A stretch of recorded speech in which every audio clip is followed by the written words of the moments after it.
This sports program is presented by authority of Wabash Valley Sports and may not be reproduced or retransmitted in any form.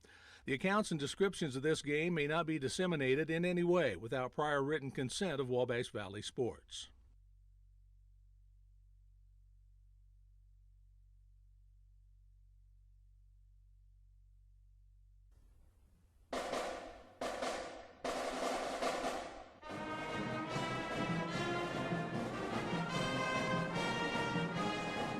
Welcome to Rose-Hulman Institute of Technology, the U.S. News & World Report's #1 engineering school in the United States that offers a master's as its highest degree for 20 consecutive years. Rose-Hulman, where you come to find yourself. Find yourself through personal growth, through personal development, through study, research, and invention. Rose-Hulman, your home for academic and athletic excellence.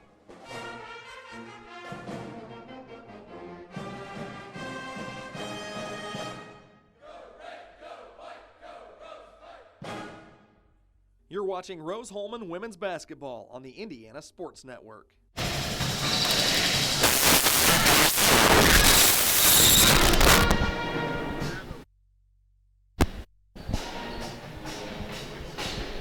good afternoon and welcome to Auburn Arena and the campus of Rose-Hulman Institute of Technology for this afternoon's ball game.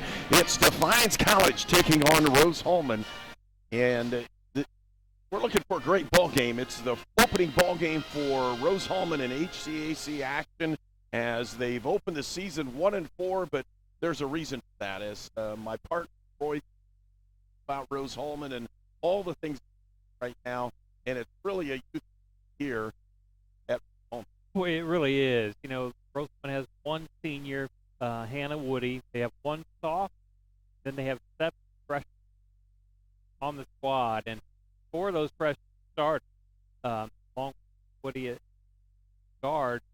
But yes, the learning curve, these games in November, December are just that. Learn your offense, learn how to play with each other, and hopefully by the time you get to February, March, peaking. Definitely a learning curve for all of them. And I think it's also a learning curve for Coach John Pivo because he doesn't really understand what he has. You really don't until you have about a year with to see the strengths, weaknesses, where they're all going to fit together. Right. And Coach Prevo's been really good at finding that alternative in certain situations throughout the past 3 or 4 years where he's been able to put the right person in at the right time.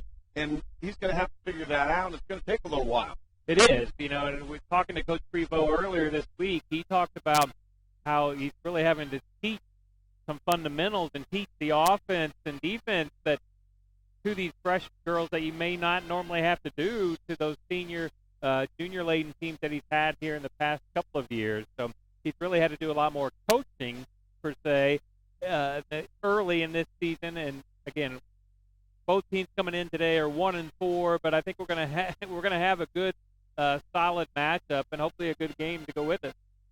Well, when you look, Rose-Hulman won their previous ball game, a game against St. Mary the Woods, and I'll let you talk a little bit about that one. It was a big ball game for these young ladies to get their first win.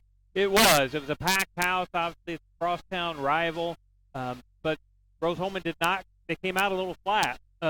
St. Mary's led by 10 points in the third quarter, and really Rose-Hulman kind of wore them down and finally got it going at the end in the fourth quarter, but they came out a little flat, and they're not going to be able to do that today against a tough Defiance team. I say tough, they're 1-4, but they've played some good competition, and they like to run the ball, shoot the ball, just like Rose-Hulman does. So, again, getting that crosstown rival victory Wednesday night was big for these girls. Hopefully that momentum will carry over today. As we look at this, we're going to take our first break of the pregame, a Sonic pregame here from Rose-Hulman. You're watching Defiance College against Rose-Hulman in just a moment.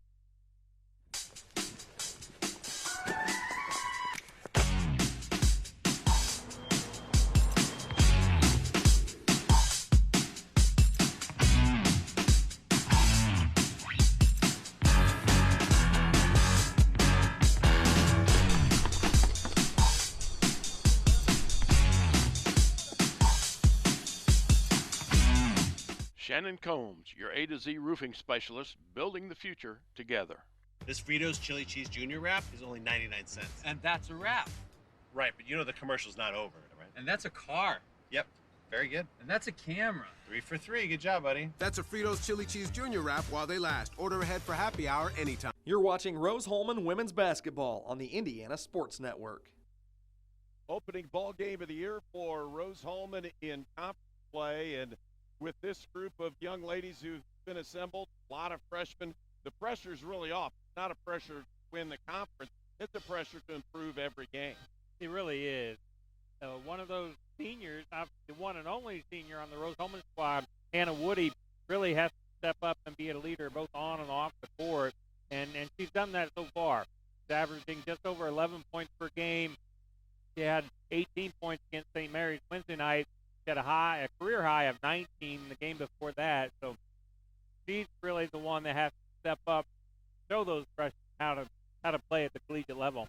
And I will say this, it's a different style of play for Rose-Hulman freshmen, because not only do you have to play well, you're at the #1 engineering school in the country. Your studies come first. Right. And being able to prioritize the things that you're going to do on and off the court is very important to this group of young ladies. It really is. As we've talked multiple times in our broadcast, these are true student athletes.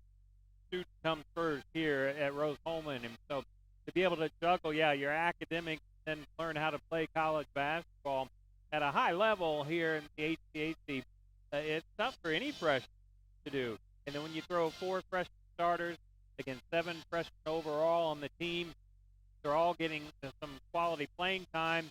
It's a challenge, and it will be for not only them, but as mentioned earlier, Coach Trevo as well. And you're looking at a group from Defiance. They also come in 1-4 on the season. They have not started out extremely well, but for a Defiance College, they have 1 win in the conference. They're 1-0, and that's a big deal for them. They played a tough conference. Or tough non-conference as well, and for them to come in with a win, I know they have feeling good at this Yeah, season exactly. As well. And they're hoping obviously they can carry that momentum into today, and if they get a win on the road, the conference, that's a big deal as well. So again, it's going to be a battle, both 1 and 4 teams, but it's be exciting. Watch crowd. Of course, the men's game comes on right after this one. We'll take a break and then come back to the men's game. And in HCAC play, you play the women's team, usually some organizational thing that's going on, and that with 5 game that women have as well, those kinds of things. But then the men will follow. And for the traveling and all the things that are going on, it makes it a little bit better for the school, because they only have to send their trainer to one place or at one time rather than 2 times. And it also makes it kind of nice. You have traveling partners, you have studying partners as well for the students at Rose-Hulman. Yeah, exactly. And this is Indiana. We are in Indiana, Herb. No, and you pay one price, you're going to get to see 2 good ball games, both women and men's, and it's just the perfect way to spend a Saturday afternoon. And if we can't have football, let's have some basketball here in the state of Indiana. But you're right. It's a great way the conference does it, and it's very convenient. Both parties involved, both schools. Again, be good. 2 good basketball games today, hopefully, that we'll see. Opening games for the HCAC for Rose-Hulman in women's basketball. It'll be Defiance College taking on Rose-Hulman. We'll be back in a few moments with our starting lineup, and then we'll be ready for the opening tip. You're watching Rose-Hulman basketball on Indiana Sports Network. 2 pure beef patties, 3 slices of melty cheese. Biggie cheese? Oh, yeah. Hey, man, do you need help getting out of that thing? Oh, yeah. Hey, here, I'm not even sure how I got in, man. Motor in for a Biggie Cheese before they're gone, and order ahead to try happy hour anytime.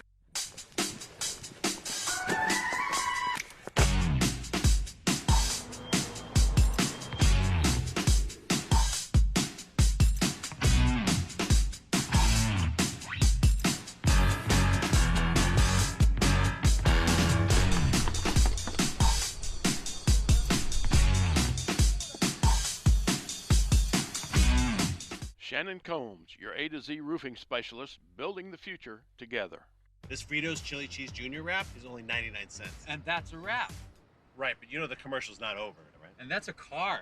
Yep, very good. And that's a camera. 3 for 3, good job, buddy. That's a Fritos Chili Cheese Junior Wrap while they last. Order ahead for happy hour anytime. You're watching Rose-Hulman Women's Basketball on the Indiana Sports Network. And you can see Rose-Hulman gathering around this the bench, getting ready for this one.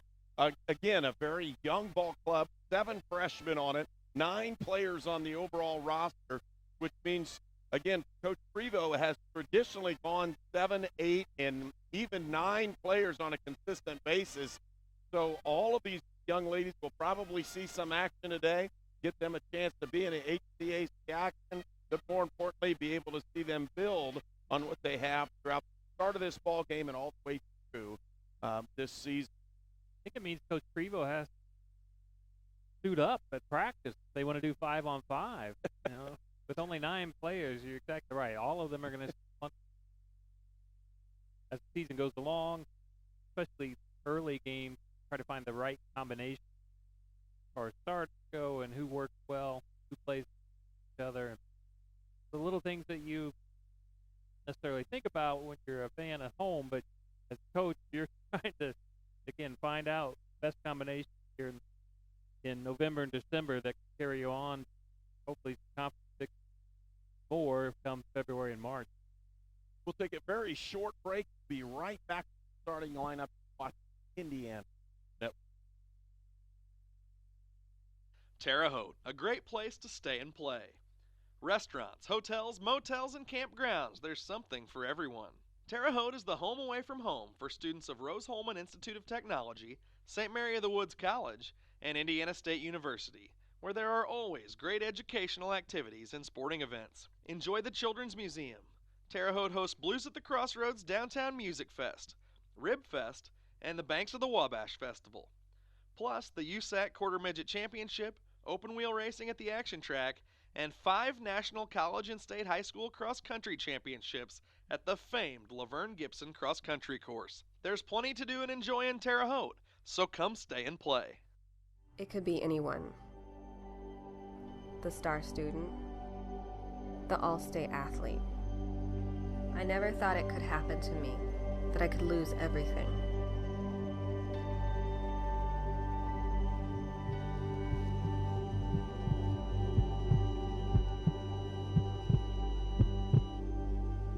I found help, I found hope, I found recovery. I regained something lost.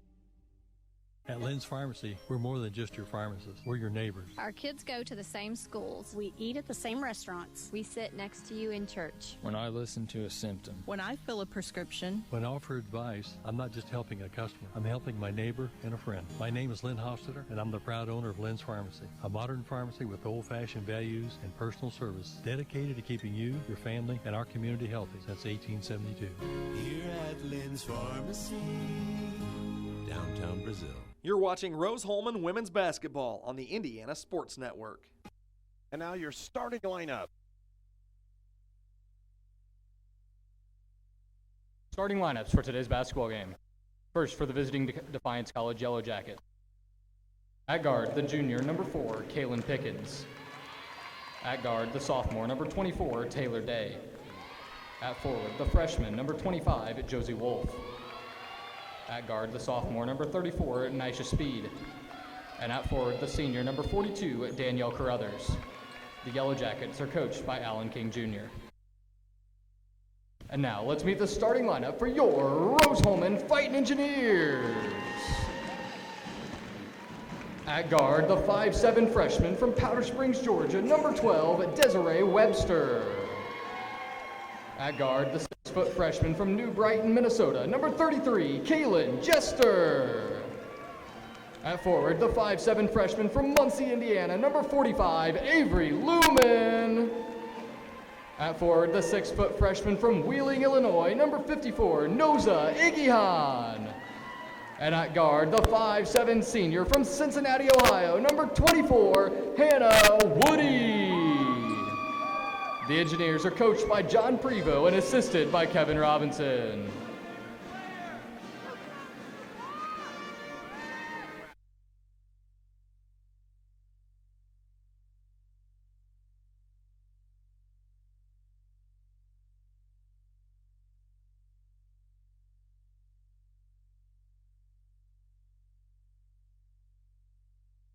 rest, and we'll get ready for this one and get things going.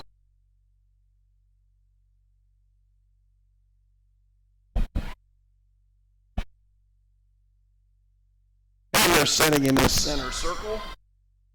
Tip is up and controlled by Defiance College.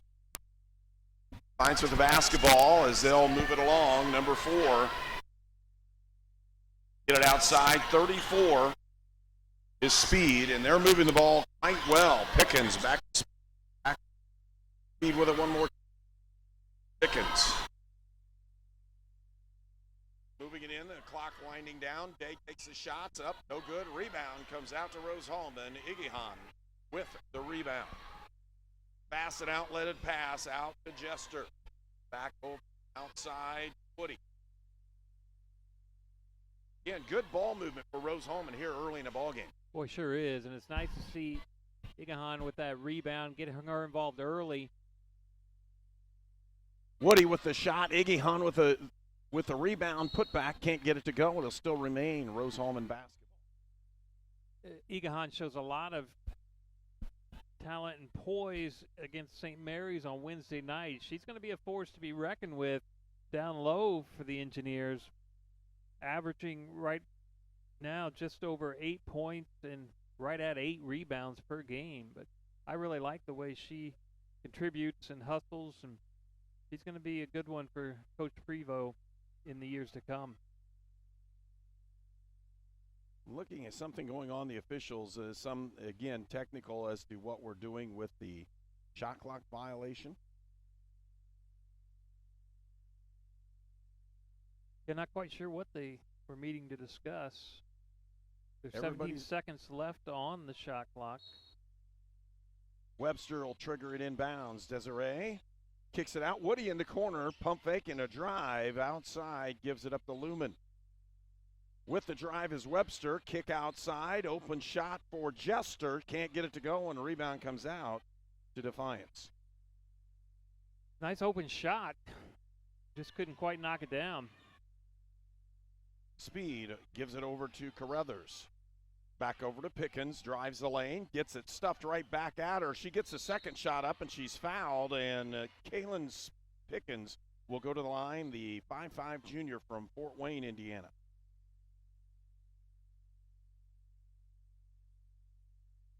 Foul on Igihan, her first of the game, team's first. Caitlin Pickens from Fort Wayne went to Snyder High School. Puts a first point on the board. And she's perfect from the line in a 2-point lead by Defiance. Webster will bring it up and set the offense for the Fighting Engineers. Woody with it at the top of the key. Lumen over to the side with Jester, takes the drive to the basket. She's fouled, and she'll go to the line. A nice drive by Kaylin Jester, the freshman from New Brighton, Minnesota. It was a nice drive. Woody was open in the corner. I thought she might dish it off, but she went right up hard, and you like to see that. Well, you really do, because it causes foul trouble for someone else. She converts on that first free throw attempt, and if you're a freshman, it doesn't really matter. You're going to have to really go hard and make sure. Sometimes that's the toughest part, is do you really attack? And these young ladies are going to have to attack all year, even though they are freshmen. Misses the second one. It's 2-1. Defiance with the lead.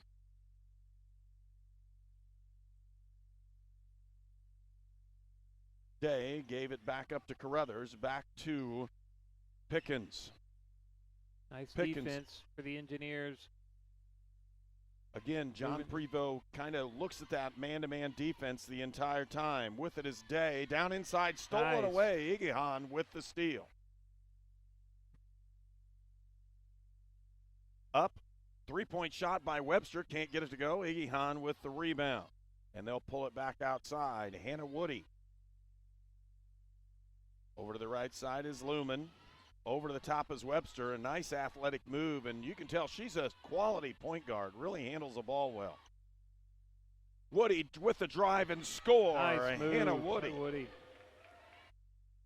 So you're right. Once Webster and Woody get together up on the top of the key, it's going to be a dangerous combination. Defiance with the drive is speed. She puts it up and in. Both these teams look pretty evenly matched this afternoon, and good defense on both ends. And that dribble drive penetration, and we'll see if it ends up with points other than just the layups. Woody with the drive and score again. Wow, I thought that might have been an and one, but no call, and nice drive up the middle for Woody. 2 in a row. Speed, Carruthers, and now Pickens handles the ball off the baseline. She'll put it up, and she can't get it to go. Rebound to Iggy Hahn. Great job and an outlet. Woody with the pass down the middle. Puts it up and in by number 45, Avery Lumen, the freshman from Muncie. Nice heads-up play by Woody to keep her eyes up on the floor, make that outlet pass. And another dribble drive bucket. that time by Day, pulls it out. In the corner is Pickens. She'll turn the corner down the middle, tries to lay it up. It's tipped. It'll remain Defiance basketball, and again, the shot clock didn't move. Substitutions now. As we thought this would happen, they're going to play 8, the way it looks. As 3 subs in for Rose-Hulman, and we'll get you everybody that came into the ball game and get you all set on that one in just a moment. Triggered inbounds, now kicked back outside, and Defiance with it with 5 seconds on that shot clock. With the drive is Sims, kick out in the corner to Speed, and she got the bucket. Nice ball movement. Just Speed. By DeFeast.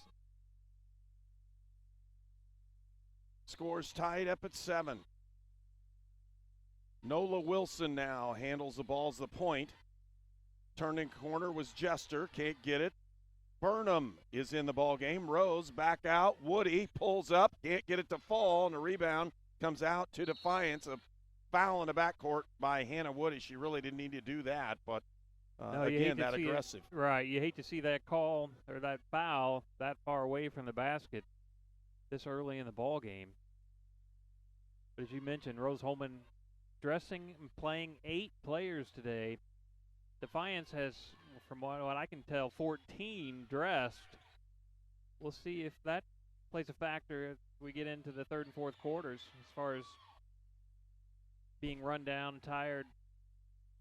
Well, if they're going to rotate him around like they just did, Woody open from the top of the key. She puts it up and in. Nice. You're going to have to guard her as she can really shoot the lights out of the bucket. She has 6 already of the 9 points for Rose-Hulman. You're exactly right. This team's going to go as far as Woody can take it here early in the season especially. Traveling violation. Turnover will give the ball back to the Fighting Engineers. Subs into the ball game, entering back in is Desiree Webster. And we'll have a timeout on the floor with the score 9-7. Rose-Hulman in the lead. You're watching Indiana Sports Network. Holiday gifting advice with Cardi B. If you don't know their size, don't get them a sweater. Give them the gift that always fits. Cash. Here comes Cardi B, here comes Cardi B. She's gonna make it rain. Turning Pepsi into cash. You wanna give cash like me this holiday season? Scan your Pepsi, get a match, and give that money forward to whoever you want. Keep the Pepsi, give the cash. We were choosing colors for the house, and I stopped and looked at Mike and said, "We're really doing this, aren't we?" The process was challenging, but Riddell was there for us every step of the way. The mortgage, closing, they eased our stress. It made sense when Mike said, "We're really doing this." Mortgage loans made easy from Riddell. Making friends since 1885. You're watching Rose-Hulman women's basketball on the Indiana Sports Network. And with that timeout on the floor, Rose-Hulman gains possession of the basketball, and they have a 2-point lead. Woody handles the basketball for the Engineers, pulls it outside. Webster in the corner, and she'll back it out. Burnham with the drive. Left-hander puts it up. Can't get it to go. Tipped around. Fought for a great fight. She couldn't end up with a basketball. But I'll tell you what, nice job by Rose Burnham. With nice the drive. Shots up and blocked that time. The shot by Sims was blocked in the middle, and a nice job by Jordan Barlow. Was Jordan Barlow, another freshman from Haven, Kansas. He's at 6'1", one of the tallest players on the floor at the moment. And a nice block. Moving around the edge, and a shot up by Steinbrenner. 45 with the shot as Townley can't get it to go, and Rose-Hulman with the basketball. Really impressed by not only the size of the athletic ability by Rose-Hulman's set of freshmen. They just play very hard, like it really doesn't matter. They're really playing well. Yeah, they play well on the defensive end. They move their feet very quick, and they hustle. They're fun to watch. Wilson outside, gives it up. It's Woody off the drive. She'll pull it back out. Wilson to Woody. Two-man game. They pull it out. Pump fake and a traveling violation will give the basketball back to Defiance. Second turnover of the game for the Engineers. Sims brings the ball up for the Yellow Jackets. She'll drive down the lane, pulls it back outside, and again, ball movement by Defiance has been pretty good. Liz Martin in the ball game, stolen away, but just out of bounds. They'll call the foul, and this foul will go against Desiree Webster as she was aggressively going for the ball and just got caught in the wrong place. She was. Again, you can't fault the aggressiveness of this defense. Coach Prevost subbing again. Well, Coach Prevost is going to have to sub the entire ball game to keep everybody fresh, give everybody just a little bit of a break, because they're going to wear out if you put just 5 on the floor for an entire college basketball game. Yeah, you're exactly right. Steinbrenner down in the corner. Sims kicked back outside. Open shot by Kriblitz. Can't get it to go, and the rebound comes out, and they tipped it right back to a Defiance College Yellow Jacket, but then tipped back in by Burnham. Barlow was able to tip that, block it, keep it in bounds. It's a very impressive play.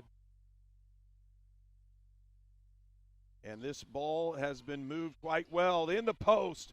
Nice drive. She can't get it to go. Rebound, and she missed that. Bunny was Burnham, but a nice post play by Barlow. Just couldn't get it in the hole. Outside deep three, can't get it to go, was Liz Martin. Back outside to Sims. Townley back to Sims. To Martin, back over to the side. They're going to call a foul. Another one on Wilson. That's 2 on Wilson. 2 quick fouls. That's a tough one because I didn't really see any action on the arm. I just thought she knocked the ball out with the uppercut. It was tough to tell from our angle. And again, Rose-Hulman continually subbing. They're going to play 8 today, and it looks like they just continually sub. Doesn't matter who gets in trouble or what's going on. Sub and make sure you keep everybody as fresh as you can for the entire ball game. Sims pulls it over to the left side. It's Liz Martin. Martin tries to get the pick and roll, and she had it going, but the roll didn't happen. the roll was on a speed bump there. Didn't. We've been stuck on 9-7 for a couple minutes, it feels like. We really have. Is not really good looks. Good, solid defense both ends. Webster will bring the ball up. The outside is Jester. Over to, again, Lumen. Back over to Webster. Back somebody down. Inside, Igahan. Back outside to Jester. Looking for somebody. Can't find him and just threw it away. Picked up by Pickens. Drives the length. Puts the shot up and gets it to go on the double clutch. Score tied at 9. Webster to Lumen, back over. There's Webster at the top of the key. She traveled with it. Yeah. Move that pivot foot. She was thinking about shooting, and then she thought she could take a couple steps, dribble, and then shoot. But I don't think Michael Jordan got caught with that one very often. I don't think he did either. That was the classic move. Just kind of shuffle those feet when you got it, and let's go. But in the NBA, I don't even know if they know what traveling is anymore. Yeah, if you saw the one the other night, didn't look very good. Iggy Hahn back outside and Day with it now. They're going to move this basketball over the place. Both these teams really running man defense and continually driving. Tipped away. Pickens with it in the open court. Webster followed up, can't get it the shot to go, and here it is, and it's I'm missing the number on these. They're tough to see from this angle. It's Taylor Steinbruner.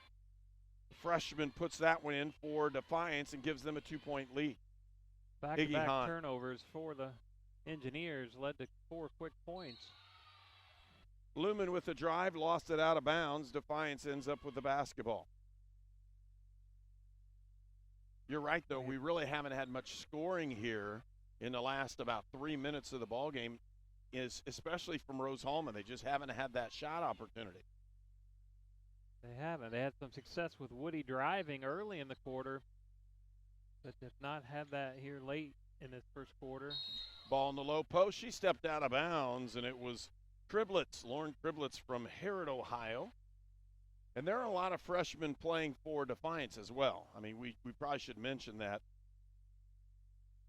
Yeah, exactly. They've got quite a few freshmen, maybe 7 or 8 out of the 14 that are dressed are freshmen. Alan King Jr., the coach for Defiance, and is in his second year, so that would be his first major recruiting class. Woody with a basketball. Turn the corner, drive, 8-footer. Looked like she partially got hit. Didn't get it to go. At the buzzer, shots up, and it banks in after the shot was actually tipped.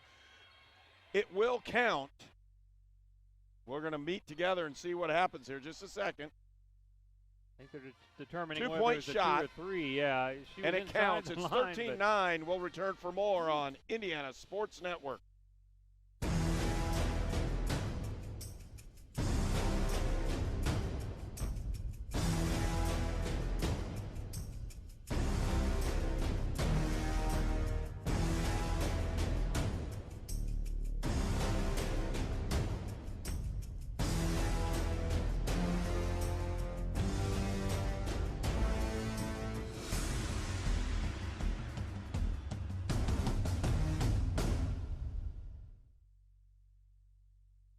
Take advantage of huge savings at our Employee Pricing Plus event at the all-new York Chrysler Dodge Jeep Ram on US 40 in Brazil. During our construction sale, you have new Rams up to $12,500 off. Jeep Gladiator leased for as low as $299 per month. And Employee Pricing Plus incentives on most 2019 models. On US 40 in Brazil, where we're not number one, you are. We're not number one. You are. You're number one at York. You're watching Rose-Hulman Women's Basketball on the Indiana Sports Network. It's time for the halftime report on the Indiana. Sorry about that. Not quite the halftime. We are at the end of the period number 1. There are 4 periods, 4 quarters in women's basketball, which gives you 4 attempts at that last second shot. Gonna have a hold call down low. It'll be Rose-Hulman basketball to start the second period. I enjoy the 4 quarters in the women's game. You break it into, again, 4 10-minute periods where the men have the 2 20-minute periods. But I enjoy the quarter. I think it makes it a little more exciting. And like you said, you get 4 chances at a last-second shot. Moving the basketball around the outside, Rose-Hulman pump with the drive and an open look, and they're going to say she's going to go to line to shoot as Kaylin Jester. Nice move by the freshman from New Brighton, Minnesota, as she took that one hard to the basket after she grabbed it at the top of the key. Yeah, you like to see that from, again, your freshman that we keep talking about, but she is definitely taking it to the hoop, not afraid to put it up. She's 1 of 2 from the first time at the line, misses that one. And waiting for a substitution at the end of the shot. Does she get this one? No, she misses both those free throw attempts. It's tipped around, batted around. Defiance with a basketball. The Engineers have been stuck on 9 points for quite a long time.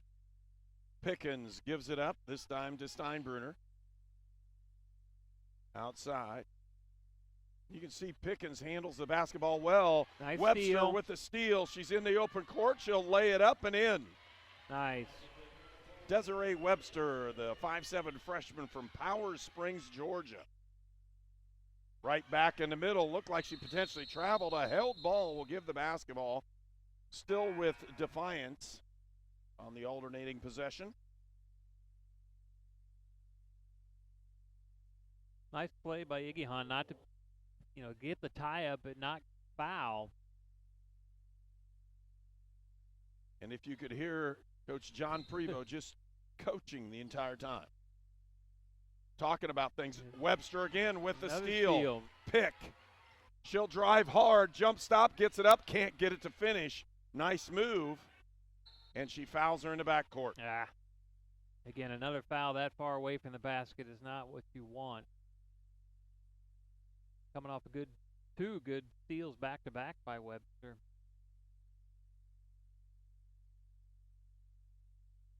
Defiance with the basketball. Pickens. Today, back outside.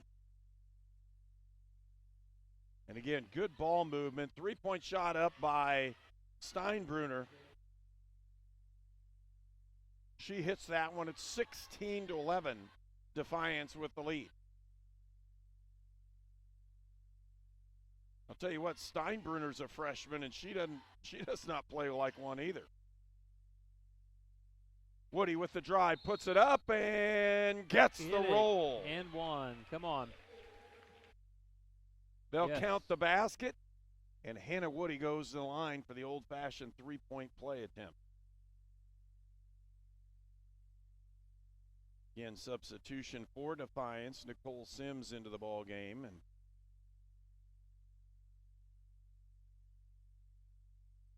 we were talking about almost 2 platooning, and it looks very similar for Defiance. Really does. They just keep rotating about 10 players in. Woody cans that shot in double figures already for the senior, as she's leading Rose-Hulman in scoring throughout the season and this afternoon.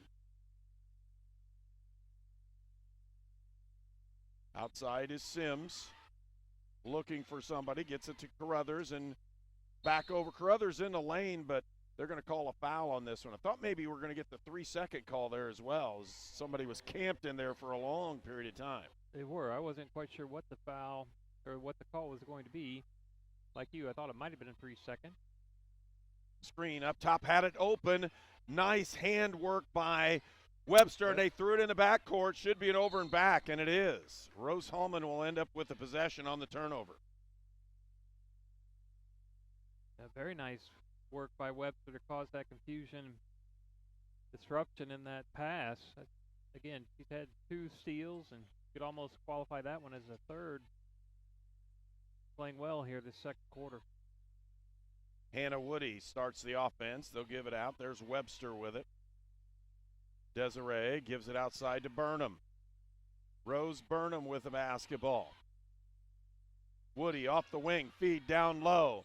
Gives it up to Barlow. Shots up nice and in. Move. Jordan Barlow, the freshman from Haven, Kansas,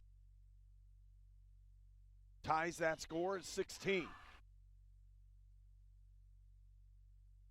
On the outside, Martin gives it up, and you can see very similar offenses for these two. They got it in a low post, shots up and in, and a nice play on the inside by Brianna Townley. 25 with it, and that's Josie Wolf. I have a hard time, I'm going to say this, because you're looking at the back for a number, and I'm seeing a lot of ponytail back there. Just not able to see exactly right. And Defiance has small numbers on their front and back. They're not as large as Rose-Hulman's. kick violation. That'll reset the shot clock back up a little bit. 10 seconds left on it right now. Put it back up to 20. Webster will inbound the ball on the floor. Burnham,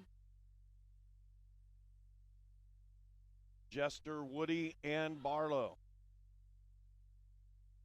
Barlow with it, gives it up to Hannah Woody. Lumen back to Webster. Webster steadies, goes for the drive, pull up, gets it. Nice play by Desiree Webster. There was. She likes that little jump back shot. James Harden-esque.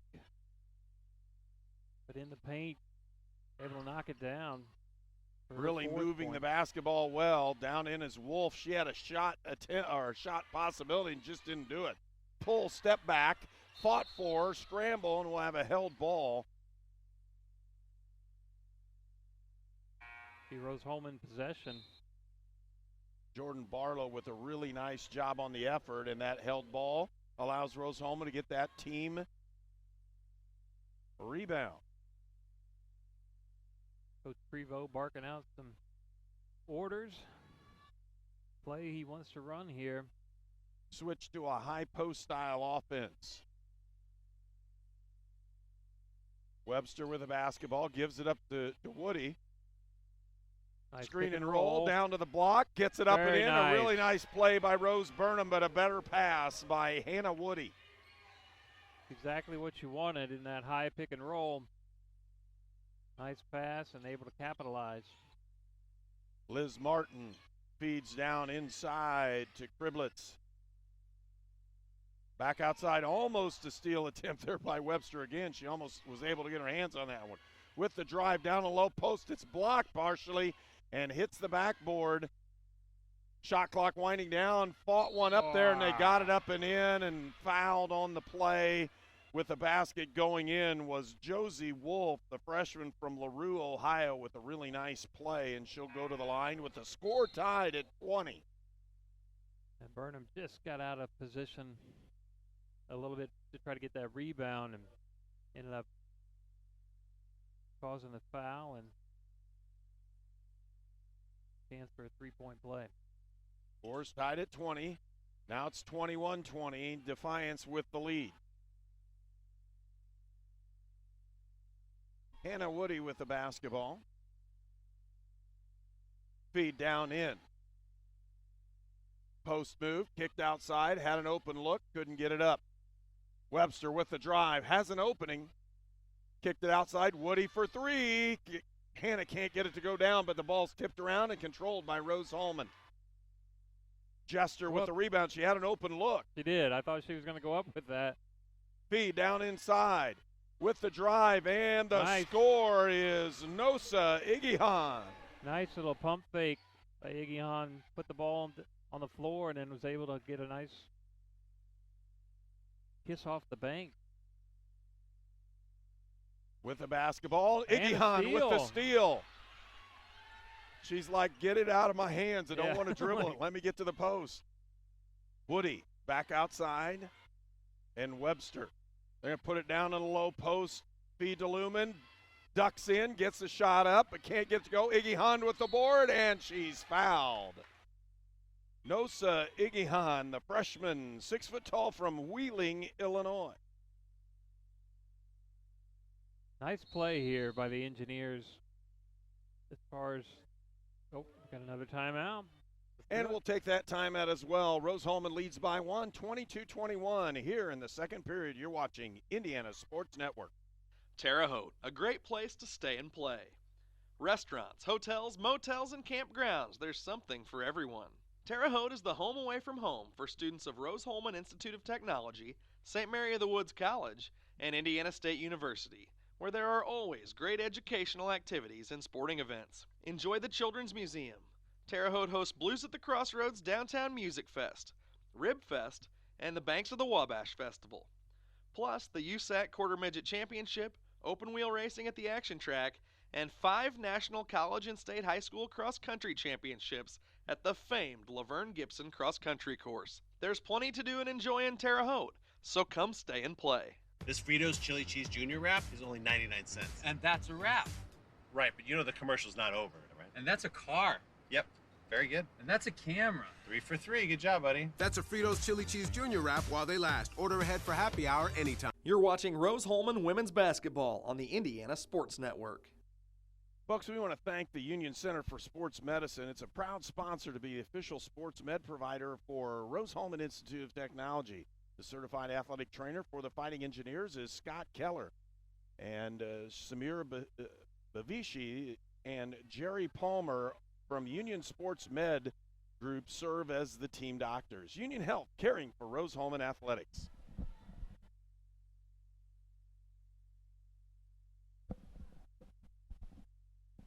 At the line, Rosa Igihan puts that shot up, can't get it to go. Rebound out to Defiance as Rose-Hulman is already set up defensively. They switched their defense, went to the matchup zone. They have tried to cause a little confusion for Defiance. Nice feed down the lane, and they'll get a held ball as Igihan gets her hands on it, forces the tie. It'll end up being Defiance basketball off of the alternating possession. I think that's at least the second forced tie that Igihan has created today. Back on the outside again, cross court, wide open look for Day. She can't get it to go, and the rebound tipped out. It'll be Rose-Hulman basketball. 1 point lead for the Fighting Engineers here in the second period. 3:55 left to go. You'd love to be able to see the Engineers go on a little run here to end this second quarter. Woody had a chance there. I thought she'd step back on this one. Webster. Outside to Lumen. Back to Webster. They're looking for Igihan in the post, and Webster, they say, slid her foot, and possibility that actually happened because she was really trying to feed the ball in the post, and good defense by Defiant. Just slid that pivot foot. Officials, unfortunately for Webster, right on top of it. But if Webster shoots that shot once, somebody will come out and guard her the next time. Right. She's going to need to shoot one of those long-range bombs, even if she misses, just to get somebody in her face so she has an open look at the post. Nice weave, good drive by Defiance. They haven't had the shot opportunity. They get one this time by number 20. Lexi Sparks, who enters the ball game, a freshman from Trenton, Ohio.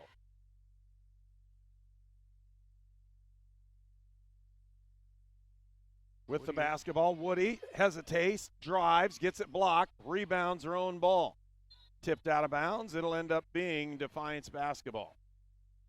I think Woody was expecting Igihan to kind of roll, did do a little pick and roll from that high post, but Igihan went the other way, and Woody had to go down low amongst the Giants there, and didn't quite work out like she was hoping.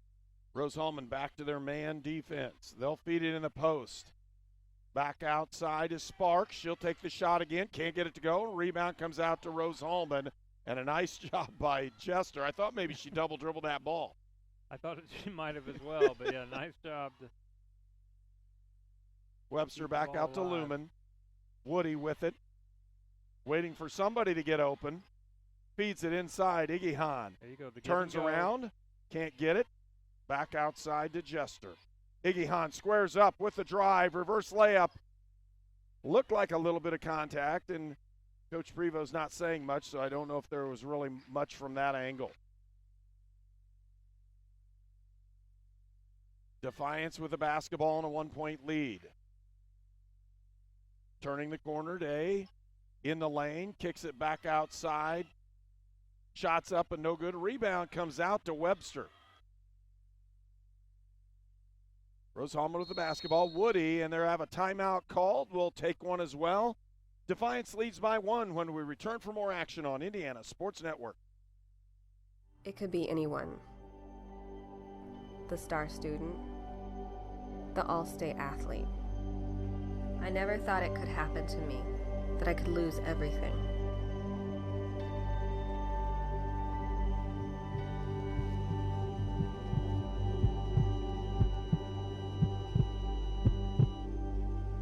I found help, I found hope. I found recovery.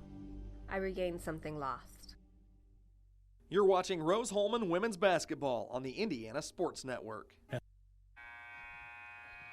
Defiance with that 1-point lead. We're going to give a shout out today to Mark Wilson, the father of Nola Wilson, number 14, as I know he's watching and listening to this ball game online, and want to say, make sure you're cheering real loud. We can't hear you, but we know that your daughter probably hears that one in one way more than the other. Yeah. We want to thank our sponsors for the game today: A to Z Construction, the Hamilton Center, Lynn's Pharmacy, Refreshment Services and Pepsi, and Riddell National Bank.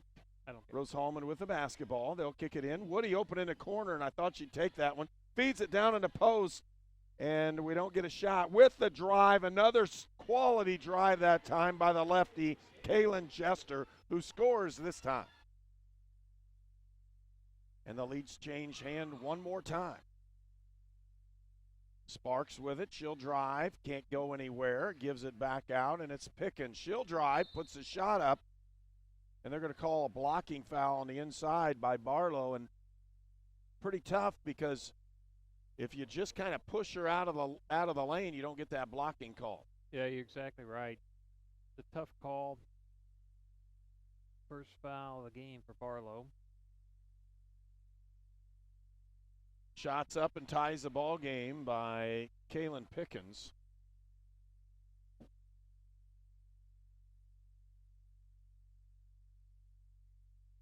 And she'll take the lead with that shot. It's 25-24, 1-point lead for Defiance. Hannah Woody will set the offense this time for Rose-Hulman. Hannah's not your prototype point guard. Hannah's more that two guard. You're going to give her the ball and let her score it. Feed down in the post. Almost stolen away. Given back. Shots open. 8-footer. Can't get it to go. Rebound comes out. And great play by Woody as she knocks it off of the young lady from Defiance. And I'm thinking it looks like it's Sparks. And it was. It's hard to tell. It is very hard to tell.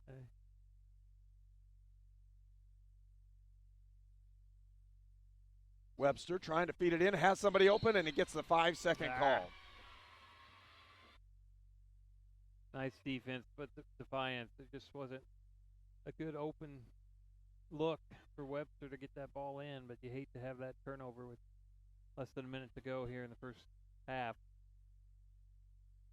And with the shot clock, they're going to want to take one to see if they can get especially that third opportunity. With the drive, shots up and in that time by Lexi Sparks, the freshman from Trenton, Ohio. Rose-Hulman with the basketball. Feed down in the low post. Barlow with the drive, puts it up and can't get it to go, or it would have been a three-point opportunity. And that was a nice play, good back down, squared up. I mean, that was all basketball moves that she's been taught since she was young. You could tell that was, even though it was kind of mechanical at a certain point, you could tell she's been taught well. Yeah, she plays well with her back to the basket. And Barlow can't convert on that first one, the freshman from Haven, Kansas. Also want to thank our sponsors, Sonic Drive-In and Terre Haute Convention and Visitors Bureau, the Union Center of Sports Medicine, and York Automotive. All sponsors of this afternoon's Rose-Hulman basketball. They're going to wind this one down with 12 seconds, and the shot clock is off in this one. It'll go all the way down. Feed down inside. That was a great feed in the basket for Defiance, and that will be the end of the first half. Defiance explodes with 5 points right at the end of the second period to take a 5-point lead into halftime. And that's what you're really worried about with a young team, not being able to answer at those points. And great feed down on the inside as Sparks lays that one in for Defiance College. They really played well right down that stretch. Other than that, it was a nip and tuck ball game right at the end. We're going to come back. We're going to have a halftime report, show you the things that have gone on in this ball game, talk a little bit more about Rose-Hulman athletics, And we'll have more when you return for more on Indiana Sports Network. At Lynn's Pharmacy, we're more than just your pharmacist. We're your neighbors. Our kids go to the same schools. We eat at the same restaurants. We sit next to you in church. When I listen to a symptom. When I fill a prescription. When I offer advice, I'm not just helping a customer. I'm helping my neighbor and a friend. My name is Lynn Hofstetter, and I'm the proud owner of Lynn's Pharmacy, a modern pharmacy with old-fashioned values and personal service, dedicated to keeping you, your family, and our community healthy since 1872. Here at Lynn's Pharmacy, downtown Brazil. Holiday gifting advice with Cardi B. If you don't know their size, don't get them a sweater. Give them the gift that always fits. Cash. Here comes Cardi B, here comes Cardi B. She's gonna make it rain. Turning Pepsi into cash. Want to give cash like me this holiday season?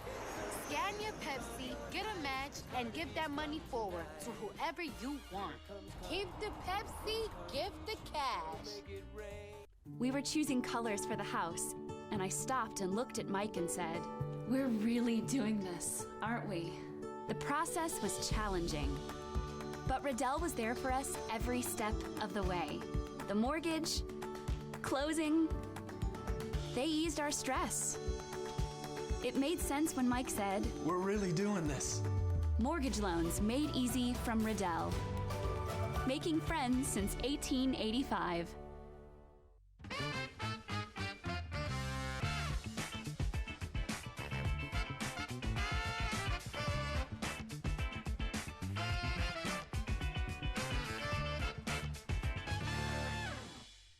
You're watching Rose-Hulman Women's Basketball on the Indiana Sports Network. It's time for the halftime report on the Indiana Sports Network.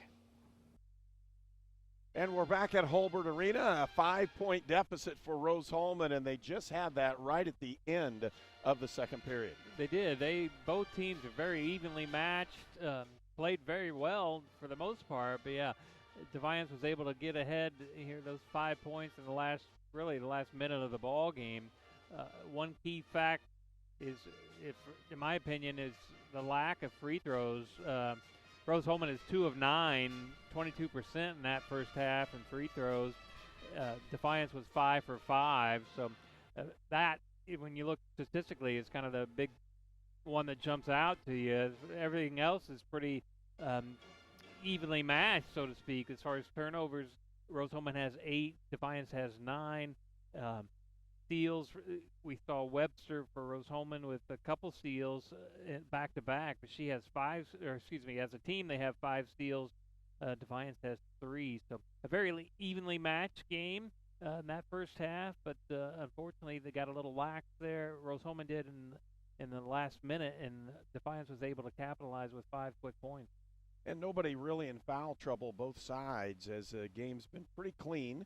But both teams have played very aggressively as well. I thought defensively, both teams play very similar defense, and you can tell, again, Coach Alan King in his second year has really kind of transformed what Defiance has done from the women's basketball perspective. They're playing very well. They are, and Rose-Hulman is as well on the defensive side, moving their feet, staying with the defender.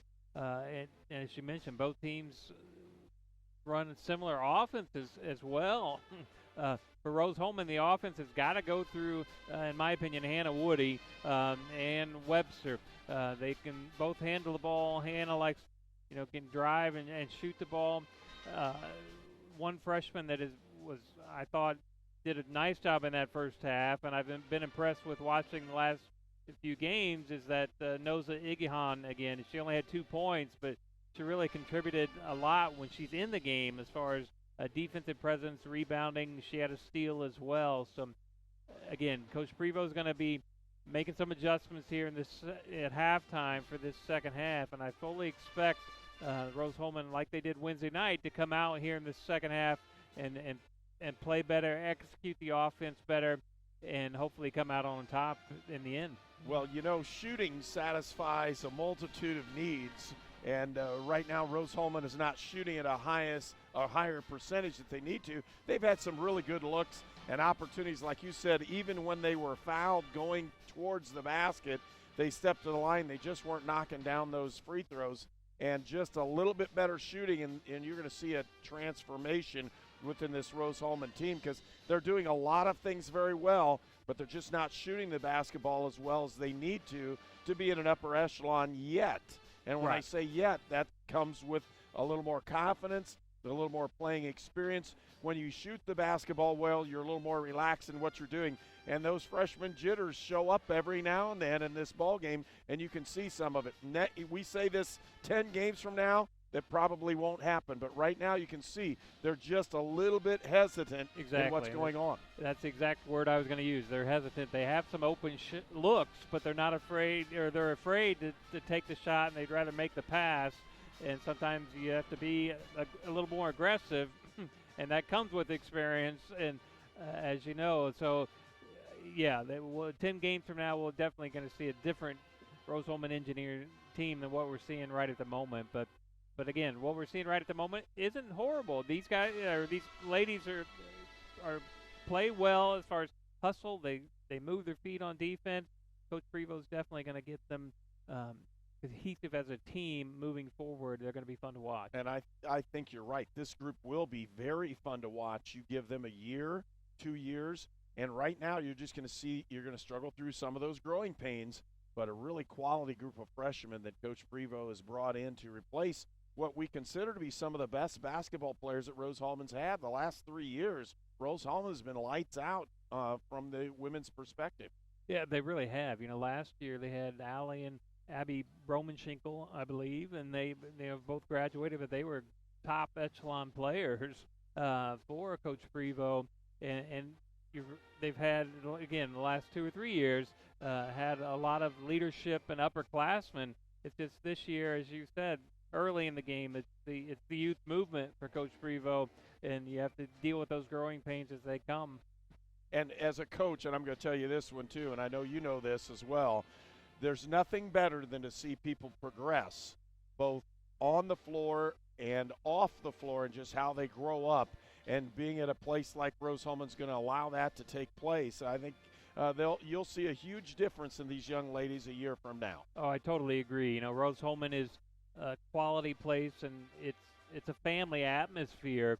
And these, you know, there's 7 freshmen on the Rose-Hulman squad, but Coach Prevost is not going to let them fail, either on the floor or off. You know, they take care of each other, and they're going to have success both on the court and in the classroom, and that's what makes Rose-Hulman such a unique place to play, and for us to be able to call games. As you can clearly tell, it's a family atmosphere. They care about each other.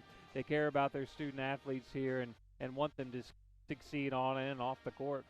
Well, speaking of a family atmosphere, we have a bunch of sponsors that do a great job in making sure that we're able to bring you these broadcasts. We're going to take a moment and step aside and allow them to sell the different things that they do here. Yeah, maybe Hannah or Cardi B will sell us some more Pepsi. Yeah, that's a we'll good take thing. that. One of our sponsors this afternoon, of course, is Pepsi. And we'll take a break. We'll be right back for more from the Hulbert Center here from Rose-Hulman Institute of Technology.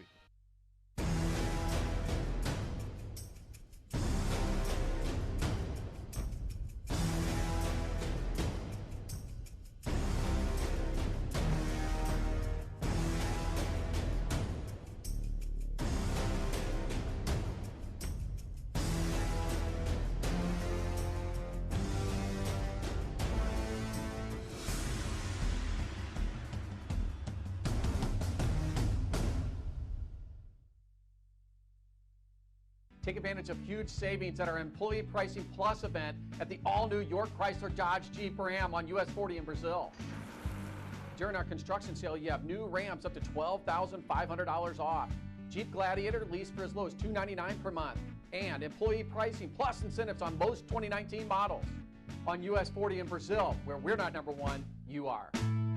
We're not number one. You are. You're number one at York.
This sports program is presented by authority of Wabash Valley Sports and may not be reproduced or retransmitted in any form. The accounts and descriptions of this game may not be disseminated in any way without prior written consent of Wabash Valley Sports.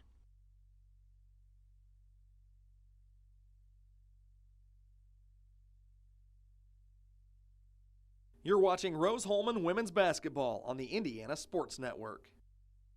As we're back at halftime, and again, a very good ball game for Rose-Hulman. It's 29-24 right now. They trail Defiance, but it's been back and forth the whole first half. It sure has. It was very close. We were stuck on 9-7 for quite a long time in that first quarter, but the second quarter, both teams came out kind of firing. And again, if not for Defiance scoring about 5 points quickly in the end of the second quarter, we would have a even tighter game. But it has been back and forth and two, again, evenly matched teams. I think what we're going to find out here in this second half, especially the fourth quarter, is, again, Rose-Hulman's only playing 8 players. They've been substituting quite a bit, but Defiance has been playing 10 players as I'm looking down at them shooting. And so we're going to see if Rose-Hulman gets worn out as we get further along down the game. Other interesting part in this one, Defiance has had 5 players score. Rose-Hulman has had 7. 7 out of the 8 players for Rose-Hulman have scored baskets. And when you're doing that, that means everybody's looking for everybody else. And like you said just as we left, it's a family affair. And for Rose-Hulman, that may be to their detriment at a certain part in this ball game, but later in the season, it'll help them out, making sure they have good ball movement. But somebody does need to take that open shot. Can't be afraid to do so. Yeah, exactly right. And that's one thing that Defiance has been great at this first half, was that ball movement. But again, Rose-Hulman's been right there defensively to keep any, or should say the majority of the open shots. They've been right there to stop Defiance. So hopefully, again, Hannah Woody leads Rose-Hulman with 9 points. Desiree Webster has 4, and Kyan Jester has 3. There's a few others that have 2 points. So hopefully they can keep that going not only this second half, but as the season goes along. We're going to take a pause for this one. We'll be right back with the second half on Indiana Sports Network. 2 pure beef patties, 3 slices of melty cheese. Biggie cheese, oh yeah! Hey man, do you need help getting out of that thing? Oh yeah! Hey, here, I'm not even sure how I got in, man. Motor in for a Biggie cheese before they're gone and order ahead to try happy hour anytime. Terre Haute, a great place to stay and play. Restaurants, hotels, motels, and campgrounds, there's something for everyone. Terre Haute is the home away from home for students of Rose-Hulman Institute of Technology, St. Mary of the Woods College, and Indiana State University, where there are always great educational activities and sporting events. Enjoy the Children's Museum. Terre Haute hosts Blues at the Crossroads Downtown Music Fest, Rib Fest, and the Banks of the Wabash Festival. Plus the HCAC Quarter Midget Championship, open wheel racing at the Action Track, and 5 national college and state high school cross-country championships at the famed Laverne Gibson cross-country course. There's plenty to do and enjoy in Terre Haute, so come stay and play. You're watching Rose-Hulman women's basketball on the Indiana Sports Network. And as we get prepared for this one, here you can see Coach John Prevost giving his final instructions here for the start of the second half. And again, these ladies have played very well. They just need to step up, find a little bit better shooting rhythm, and see if they can pull their first win in the conference this year. The first game for Rose-Hulman in conference play here in the Heartland Collegiate Athletic Conference is this ball game against Defiance. Defiance already has 1 win in conference play, and again, that's what this ball game's about early in the season as we prepare for conference action. Again, Rose-Hulman will end up with a basketball to start the third period. Starting lineup back in the ball game for Rose-Hulman, and a zone defense being applied. No, they went man-to-man again. That high post action. Iggy Hahn with a basketball outside to Lumen. Jester with it. Tries to turn the corner, isn't able to do it. Webster back to Iggy Hahn. Woody drives, but they're going to call the foul outside. You can clearly see the first possession is wanted to go down low and then back up high on the post. But now we just got to have somebody that can make that shot and not afraid to take the shot. Iggy Hahn has a chance. I thought she was going to back down to that reverse and just take it to the glass. 8 seconds on that shot clock. Shot is up and no good. Rebound comes out. Doesn't matter. Shot clock violation. And a turnover will give the basketball to Defiance. Had a nice open look there. Just couldn't knock it down. Now we got to have, again, the Engineer defense got to play strong. And a drive on the inside and shot up by Josie Wolf, who scores easily off that screen and roll. And this is a crucial point for Rose-Hulman. They found themselves down 5 at half, and now the lead is up to 7. Iggy Hahn tried to go low-high or high-low post and threw it away. Day with the steal, takes the length of the court, pulls it back outside to Speed with the drive, shots up. Iggy Hahn with the rebound. Outlet pass, and they'll move the basketball up the floor. Woody feeds inside. It's Lumen, loses it again. Lost ball, everybody's after it, down on the floor. It's a held ball, possession arrow goes to Defiance. I believe they called a timeout. I think the Defiance player at possession was calling for timeout on the floor. And it is a 30-second. We'll take one as well. You're watching Indiana Sports Network.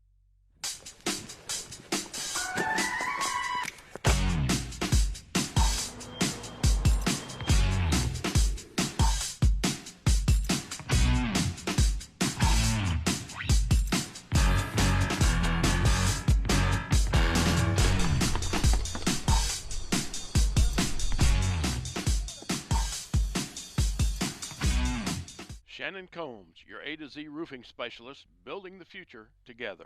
You're watching Rose-Hulman women's basketball on the Indiana Sports Network.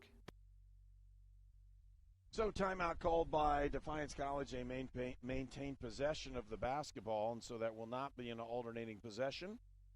And Defiance will end up with the ball on the baseline. And it's going to be sorry, Herb, it's just going to be a tough possession here for Rose-Hulman. They can't afford to get down 9, 10, 11 points here. They just don't have the offensive weapons to, at least we haven't seen it yet, to be able to come back from that. Obviously, it's still early in the third quarter, but. So Defiance with the basketball. Pickens will start the offense for the Yellow Jackets. Speed with it in the corner, back to Pickens off the high screen of Carruthers. Looking to get the ball today, backdoor cut, and it's stolen away. Nice defensive play by Rose-Hulman. Now they need to capitalize on this. Woody with it on the outside. They'll try to feed it inside. It's stolen away. So 2 turnovers right away, and with it, Defiance has that chance to get that lead ballooning up to 9 or 10 points. Drive down on the inside. Carruthers spins around, puts a shot up, have it put right back at her. Really nice defensive play by Rose Burnham. It was nice. She kept her feet moving, kept her in front of the defender, and those arms up, caused some havoc. Pickens tries to inbound it, gets it finally to Day. Taylor Day drives down inside, ball's loose on the floor. Day has it again.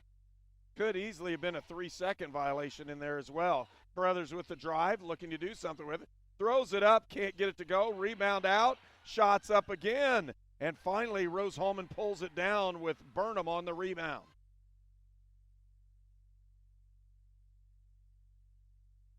Webster, they have Woody open on the cross, and they still didn't get her the ball.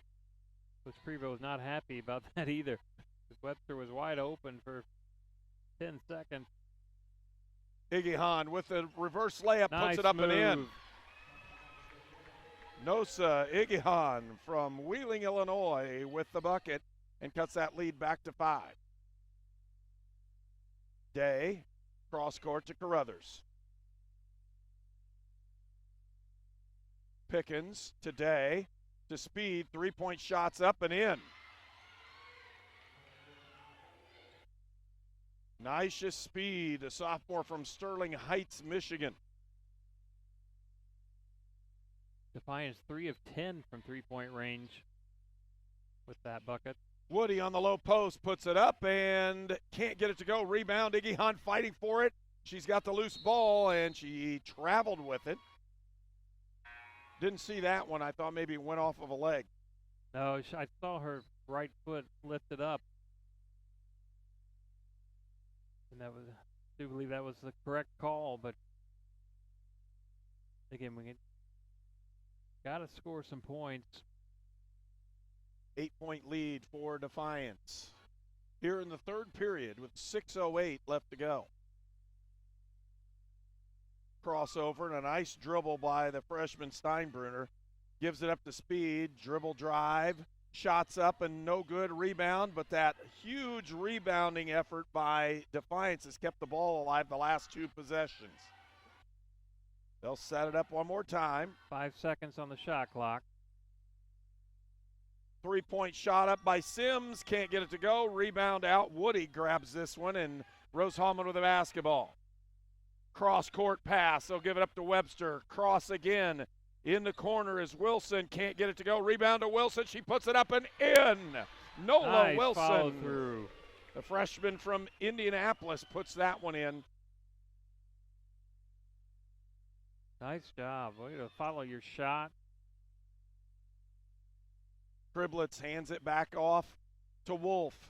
Back to Speed, low post, they've got it down, low, blocked. Nice play by Burnham and a rebound to Iggy Hunt.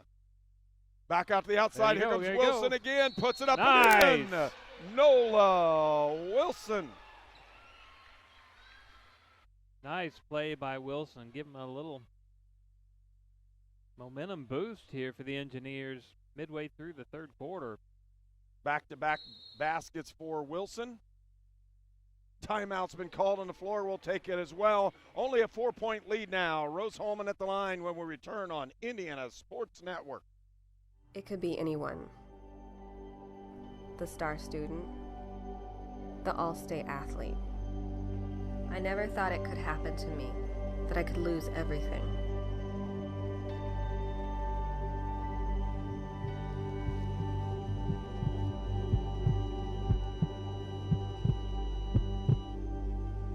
I found help, I found hope, I found recovery. I regained something lost. You're watching Rose-Hulman Women's Basketball on the Indiana Sports Network. We want to thank our sponsors for today's game, A to Z Construction, the Hamilton Center, Lynn's Pharmacy, Refreshment Services Pepsi, Riddell National Bank, Sonic Drive-In, the Terre Haute Convention and Visitors Bureau, Union Center of Sports Medicine, and York Automotive. The transportation for Indiana Sports Network is provided by York Automotive with locations in Brazil, Greencastle, and Crawfordsville. Our camera operators for today's game are Kanan Harper, Amy Metcalf, and Carl Ennis. We're directed and produced by Tony Harper, and this program is a production of Indiana Sports Network. Nola at the line. She can't get the free throw, but two quick baskets by Nola Wilson have brought Rose-Hulman back to within 4. Defiance with the basketball. Again, moving that ball around the outside. They've been very good at it today. Steinbruner gives it up and back out to Townley, who has it blocked and taken away. Nice play. Wilson looking for somebody to outlet the ball. She'll bring it up herself. Burnham. And now we'll have a foul off the ball.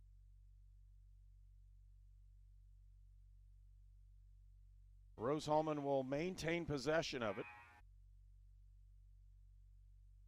Foul will go on Defiance. Taylor Steinbruner. It's her third personal. And Rose-Hulman will have the basketball underneath. Ball movement, trying to get it, and they'll inbound the ball this time to Barlow. Wilson. And then Jester with it, back outside to Barlow. Inside feed, tough one. Open look. There it is. Wilson for two. Can't get it to go. Rebound. Tipped it back in. They're going to have to shoot it pretty quick. Burnham shots up, and the shot clock violation will give the ball back to Defiance. Wilson had a nice look. Just couldn't capitalize. 4-point lead for Defiance. They'll have the basketball. 4:07 left to go here in the third period.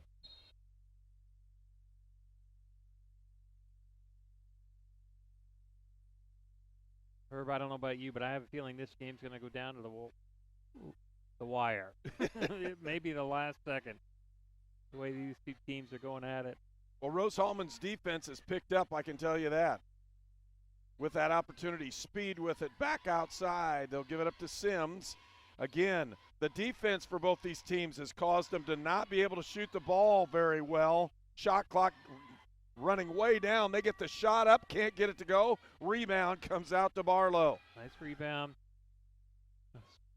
Cross-court pass. They'll give it up to Webster. Back to Barlow and across to Jester. Jester with a left-handed drive. Webster, she'll turn the corner, puts the shot up, has it blocked right back. And again, it's all defense. And there's the bad opportunity. Rose Burnham gets a little too close in the backcourt and creates that foul. Yeah, you hate to see, again, I've said this 3 or 4 times, that far in the backcourt a foul, but Burnham picking up her second, or excuse me, her third.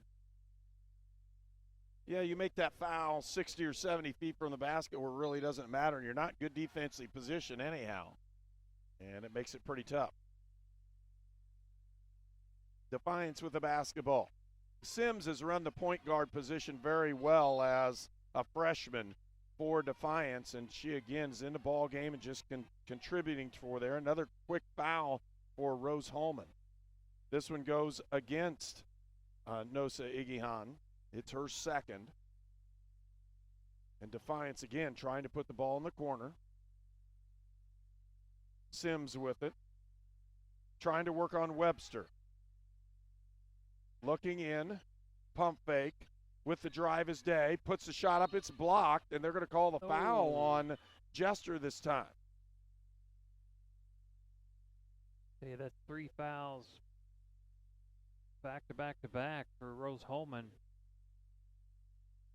And Taylor Day will go to the line. She'll have a shot, or she'll have 2 shots. Union Center for Sports Medicine is proud to be the official sports medicine provider for Rose-Hulman Institute of Technology. The certified athletic trainer for the Fighting Engineers is Scott Keller. Samir Bavishi is a doctor, as well as Jerry Palmer, MD, from the Union Medical Sports Group, serve as the team doctors. Union Health, caring for Rose-Hulman athletes. 1 out of 2 from the line. Rose-Hulman with the basketball. They trail by 5, threw it right off the. That's one of those tough ones because there's no way you can catch it. No, not when it's that low on the ground. I don't know if she meant to bounce past it or just kind of lost it in. That's one of those tweeners. Emotion. It's not a chest pass. It's not a bounce pass. You don't want to throw it to the foot.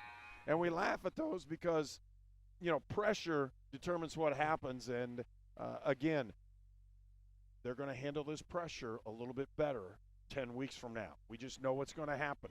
Exactly right. Hannah Woody back into the ball game for Rose-Hulman, as well as Kaylin Pickens for Defiance. Pickens turns to the corner, goes down, has her shot blocked, has an open look. Igihan and scrambling for the basketball. They're going to call a held ball and a really nice play that time. Josie Wolf and Igihan down on the floor after it. It'll maintain possession for Defiance. They'll keep the basketball. 5-point lead for the Yellow Jackets. They'll inbound the ball. Give it up to Sparks. Back out to Pickens, who tries to put it in the low post. It's kicked away. Clock ran for just a couple seconds, and they're going to recheck this one to make sure the shot clock goes back to where it should be, as well as the time, because there were about 3 seconds ran off the clock. Yeah, the shot clock currently showing 2 seconds. And there were about 6 or 7 when the foul actually, or when the kick actually occurred. Yeah, they're going to say 5, I believe. going to add 5. They add 5 more to the game clock. There you go. So 5 seconds, and I said 6 or 7. Man, I was really close. That's good close. for me. My Yeah, eyesight's not really good on days like this one. So 2:19 left to go here in the third period. A 5-point lead for Defiance. Shot up and good. Sparks, you nice can't leave shot. her open. She shoots the No. ball very well. As Lexi Sparks, the freshman from Trenton, Ohio. Again, we've said her name several times. She shoots very well. Yeah, Woody with the basketball, handling it for Rose-Hulman. They'll give it up, feeds it off to Iggy Hans. Pivot, open look for Barlow. Can't get it to go. Rebound, out and away, and picked up by Pickens. Off the drive. And again, they'll run that offense and run some time off the clock as well. Back outside to Wolf, to Pickens. And they're handing it back off. Nice drive down the lane and lost it. She really traveled with it, didn't get the call. Yeah, Back no outside, here they go again, and that should be a traveling, a held ball. Wow. That one's interesting. They'll call a held ball and give the ball to Rose-Hulman. And Coach Prevost going, man, she took like 8 steps. It's not LeBron. You can't just let him take the steps and go on. Back-to-back travels there. But Rose-Hulman with the basketball. Left side to Jester. Pull it back out, and they're continuing to run their offense and see if they can get an open look. Woody. Iggy down, give and go. Then they missed her on the cut. With it down in is Pickens. She'll pull it back out, gets fouled. 7-point lead for Defiance College. And again, Rose-Hulman needs to score points. They're playing solid defense. They do a lot of things well. They have some looks, but they're going to have to put the ball in the basket to see if they can close the gap on this one. Hannah Woody checks out of the ball game. Yeah, Rose-Hulman's only scored 6 points here in this third quarter. We've got a minute left.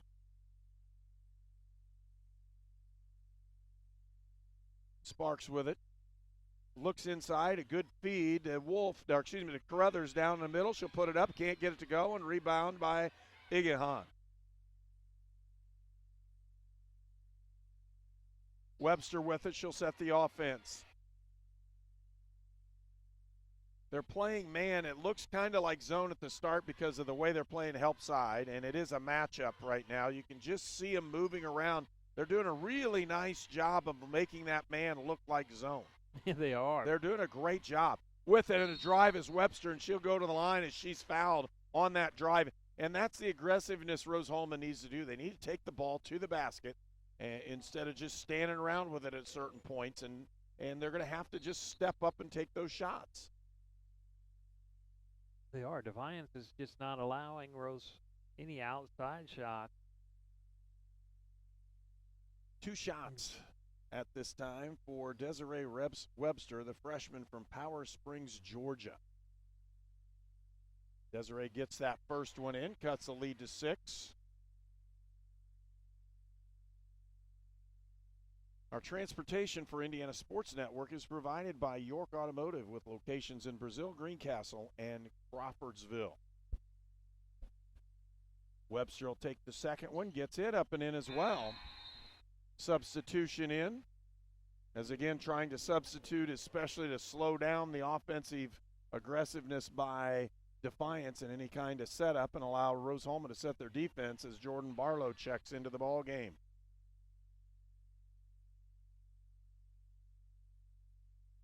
Pickens will set it up. 13 seconds, 12, 11, 10, 9, and you don't have a 5-second call because of the shot clock. Pickens with it still outside with 4, 3, 2, throws it up and in. Oh, wow. And I'm telling you, they have scored. Defiance has scored at the end of the second period and now at the end of the third period to gain the leads that they've had. They're up by 7. We'll return for more action here from Holbert Arena at Rose-Hulman. At Lynn's Pharmacy, we're more than just your pharmacist. We're your neighbors. Our kids go to the same schools. We eat at the same restaurants. We sit next to you in church. When I listen to a symptom. When I fill a prescription. When I offer advice, I'm not just helping a customer. I'm helping my neighbor and a friend. My name is Lynn Hofstetter, and I'm the proud owner of Lynn's Pharmacy, a modern pharmacy with old-fashioned values and personal service dedicated to keeping you, your family, and our community healthy since 1872. Here at Lynn's Pharmacy, downtown Brazil. Holiday gifting advice with Cardi B. If you don't know their size, don't get them a sweater. Give them the gift that always fits. Cash. Here comes Cardi B, here comes Cardi B. She's gonna make it rain. Turning Pepsi into cash. Want to give cash like me this holiday season? Scan your Pepsi, get a match, and give that money forward to whoever you want. Keep the Pepsi, give the cash. You're watching Rose-Hulman Women's Basketball on the Indiana Sports Network.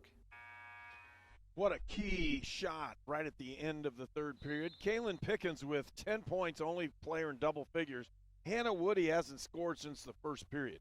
And I guess that's the key right now. Rose-Hulman needs her to step up and score the basketball. Speaking of scoring it right there, number 32 with that shot, Taylor Steinbrunner has really done a nice job coming off the bench as she shoots very well and has put another basket on and a 10-point lead for Defiance.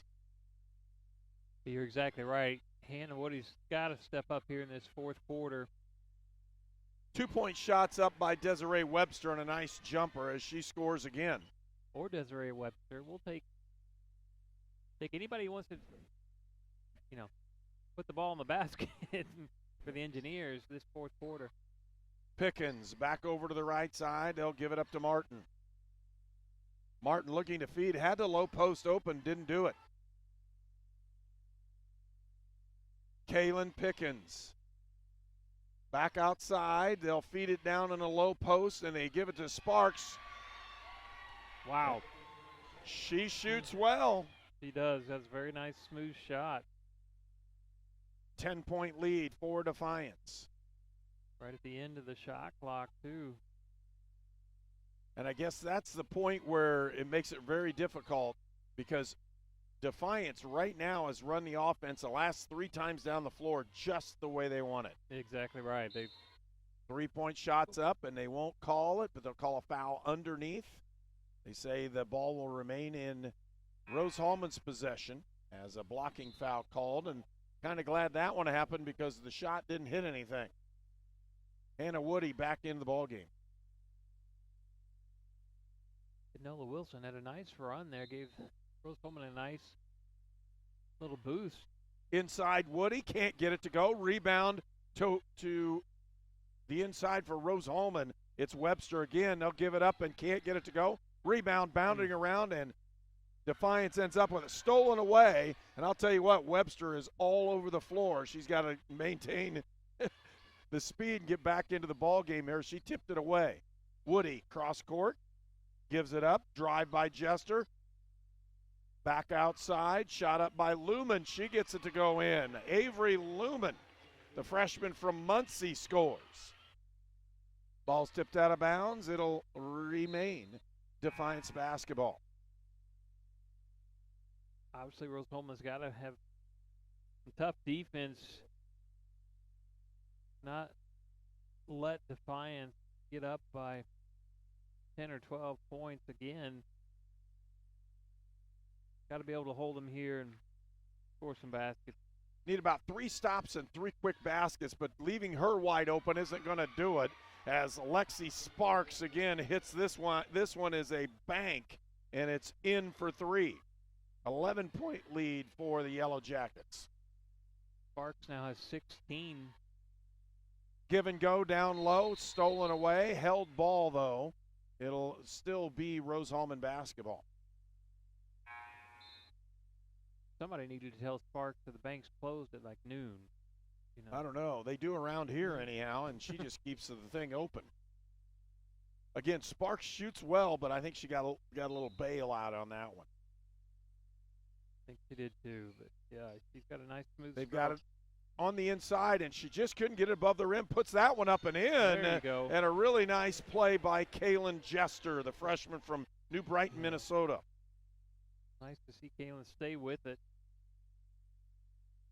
Rose-Hulman down by 9. 7:06 left to go here in the fourth period. Speed gives it up on the outside to Wolf. Cross court. Good ball movement, open look, and canning it is number 45. That's Brianna Townley, a freshman from Paulding, Ohio. Her first point of the game. Rose-Hulman to the basketball. It's Jester. Back out to Woody. Woody had the opportunity. I thought she was going to pull it on that and shoot the three. Didn't. Pump fake by Burnham. Back out. It's Webster over and aside. A three-point look, and no good that time by Jester, in Defiance with the basketball. Good ball movement has been Defiance key for this one, and really, if you're looking at it, it's two teams that do the exact same things. They're really similar. The very, difference very is, similar. I think Defiance has that a little bit more of that age in their ball club. They have some young ladies who played this game a little longer. Yeah, they've got that experience on their side. Shot clock violation. That'll give the basketball back to Rose-Hulman. Again, they trail by 11. 5:56 left to go in the ball game here in the fourth period.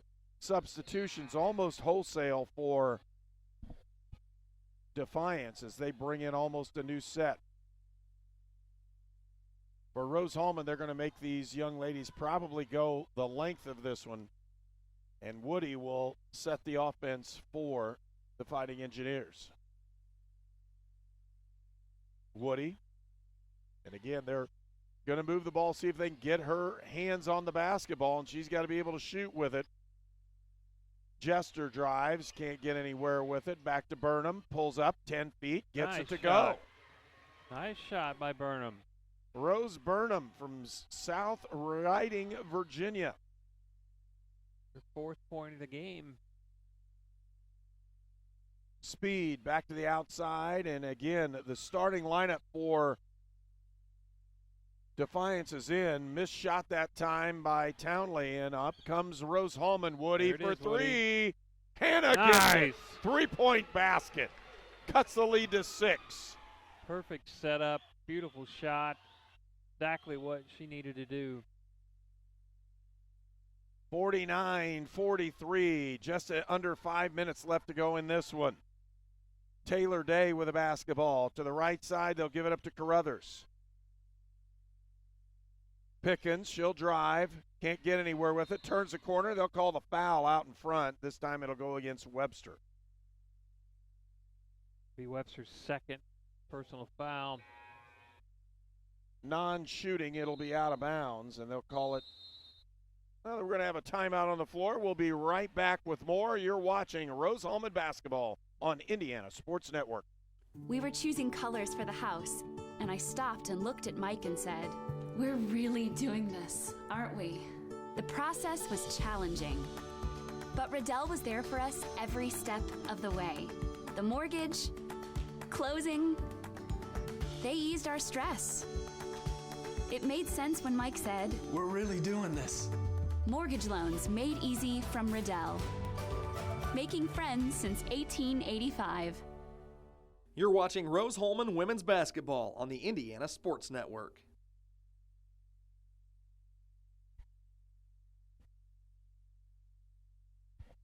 And welcome back to Hulbert Arena on the campus of Rose-Hulman Institute of Technology. We want to thank our sponsors for today's game: A to Z Construction, the Hamilton Center, Lynn's Pharmacy, Refreshment Services and Pepsi, Riddell National Bank, Sonic Drive-In, the Terre Haute Convention and Visitors Bureau, Union Center of Sports Medicine, and York Automotive. York is the transportation specialist we use here at Indiana Sports Network, with locations in Brazil, Greencastle, and Crawfordsville. And my partner, Troy Fears, we've had a great time. I'm Herb King, and this has been, again, more Rose-Hulman basketball here from Terre Haute, Indiana. Inbounded? No, Nice. It's a 5-second call. Great defense this time. Rose-Hulman gets their hands on the basketball, trailing by 6. Rose-Hulman's already scored 11 points in this quarter. Again, having only scored 8 in the third. Double high post using the screen. Here comes the drive. She's got an open look, couldn't get it up. Really nice drive, but Kaylin Jester just could not finish that layup. Pickens with it. They'll set the offense today. Back over to Carruthers. Back and left side is Speed. Back to Pickens. Day looking to try to put it in a low post. Speed, who's had a nice job shooting the ball today. Back outside is Pickens. 5. They've got somebody that must do something with it. It's loose on the floor. Shots up, and it's out. Shot clock violation. Rose-Hulman, another stoppage of the Defiance offense. 3:55 left to go in this one. A sub comes into the ball game for Defiance, and it is Lexi Sparks. Defiance. No, excuse me, Herb. I'm just saying Defiance has run that shot clock down every possession this quarter. Rose-Hulman finally able to capitalize, get a violation. Hannah Woody for 3, just rims that one out. Ball's loose, almost stolen away as Webster again gets that opportunity. Nice look by Woody. Just in and out. And what a three-pointer would have done at that point in the ball game. Feed down low, shots up, can't get it to go, didn't hit anything. And she traveled with it, I thought, but they're going to call timeout. Timeout by Defiance is called. We'll take one as well. You're watching Rose-Hulman basketball.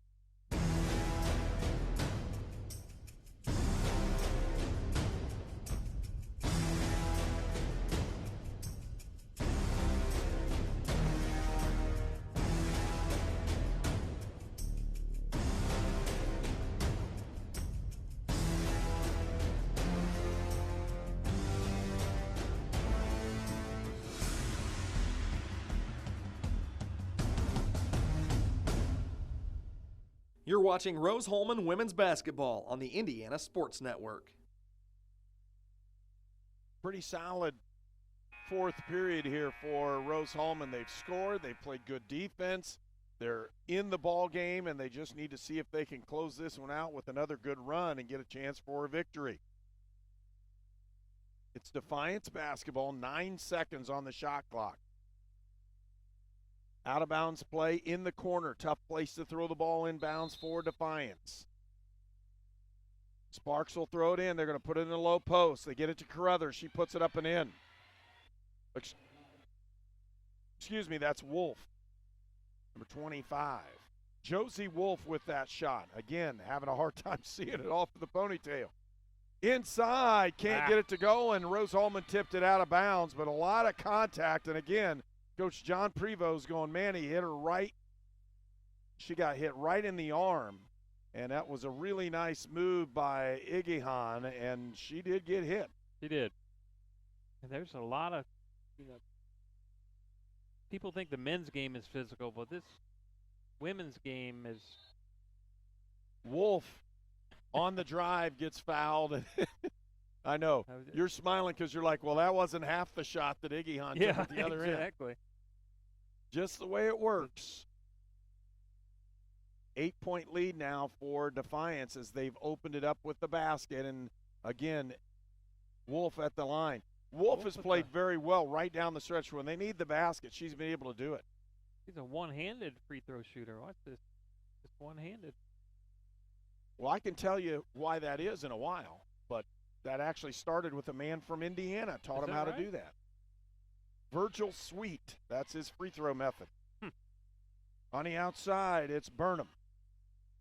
Pivot, gets a shot up, can't get it to go. Igihan with the board. Great board, she's going to take it back, but she lost it. Outlet pass, shots up and in. That was a really nice shot by Kaylin Pickens. 2:22 left to go in the ball game and a 10-point lead, and Rose-Hulman's got to get the shot up. Can't wait very long on this one. No, they're trying to get Woody in the corner. Jester to Igihan. She's got to put that one up, gets it up, can't get it to go, and rebound comes out to Wolf. Yeah, Rose needed a bucket there. On the outside, and you can see Defiance going to take a little bit of time, but they get a foul called on a check, an arm check. With that, that's the third foul on Rose-Hulman for the quarter, so really not into shooting the one and bonus yet, and that's almost a difficulty at this point. Defiance, Lexi Sparks will take the ball out of bounds for the Yellow Jackets. Potential steal. The Webster's got it. She's turned a corner. She can't get it to get the shot up. Dribbles it off the leg of Sparks. Woody with it, gives it up, and she should have taken that three-point shot at this point in the ball game. Woody down inside. Doesn't have anywhere to go. Puts a shot up. Can't get it to go. And Defiance with the basketball. Carruthers with the rebound.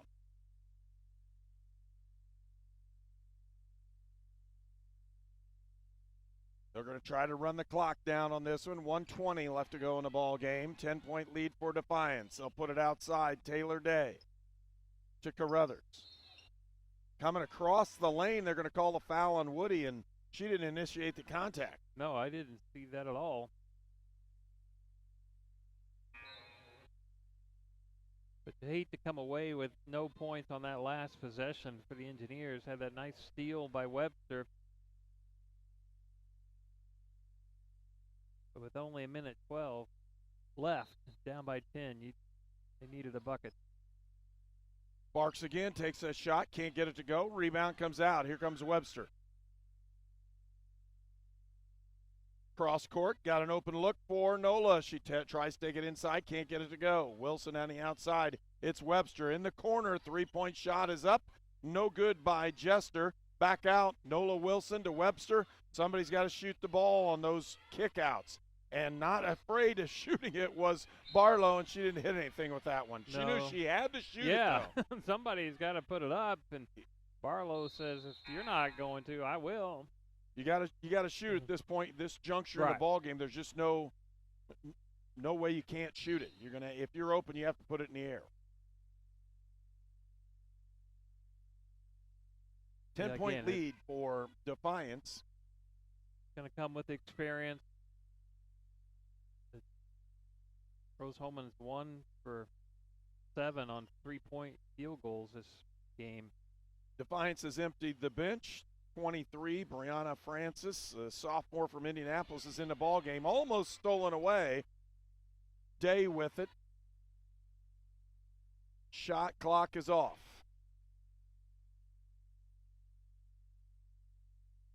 Brianna Francis, a sophomore from Indianapolis, has handled the ball on this potential ending play as Day with it out in front. She'll dribble it. And with that, that will be the ball game. Rose-Hulman will go down in defeat by 10 points to Defiance College in this afternoon's ball game. The first ball game in the HCAC for the women here at Rose-Hulman. And we'll watch the young ladies as they go through. They shake hands on a traditional fashion with the other team.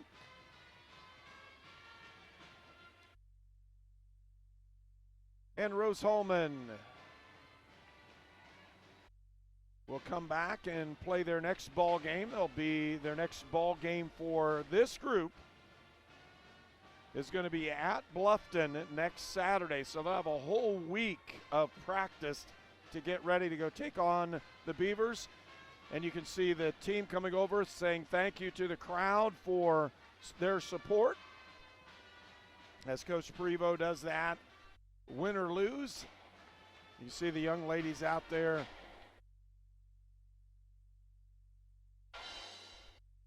really nice job by the ladies. They couldn't pull out the victory as they lose this one in 53-43. We'll come back with our post-game comments. You're watching Rose-Hulman basketball on Indiana Sports Network. Take advantage of huge savings at our Employee Pricing Plus event at the all-new York Chrysler Dodge Jeep Ram on US 40 in Brazil. During our construction sale, you have new Rams up to $12,500 off. Jeep Gladiator leased for as low as $299 per month. And employee pricing plus incentives on most 2019 models. On US 40 in Brazil, where we're not number one, you are. We're not number one. You are your number one at York. Terre Haute, a great place to stay and play. Restaurants, hotels, motels, and campgrounds, there's something for everyone. Terre Haute is the home away from home for students of Rose-Hulman Institute of Technology, St. Mary of the Woods College, and Indiana State University, where there are always great educational activities and sporting events. Enjoy the Children's Museum. Terre Haute hosts Blues at the Crossroads Downtown Music Fest, Rib Fest, and the Banks of the Wabash Festival. Plus the HCAC Quarter Midget Championship, open wheel racing at the Action Track, and 5 national college and state high school cross-country championships at the famed Laverne Gibson cross-country course. There's plenty to do and enjoy in Terre Haute, so come stay and play.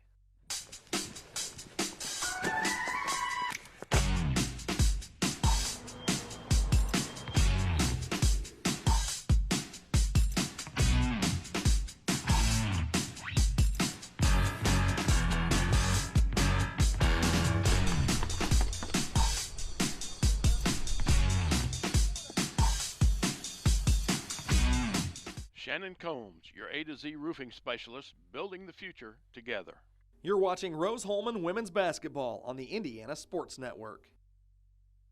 And welcome back. It was 53-43, and if you look at scoring team-wise things for Defiance, ended up winning each quarter scoring-wise. They won by 4 in the first quarter, 1 in the second, 2 in the third, and 3 in the fourth. But it wasn't all terrible for Rose-Hulman. You could see right at the end there were certain things that happened team-wise. These young ladies play hard. They really did a nice job. Coach Prevost coaching them up. Yep. And within a few months here, you're going to see a dramatic change with these young ladies. You really are. As we said earlier, 10 games from now, when we're in February, late January, it's going to be a different team. They're going to have the experience.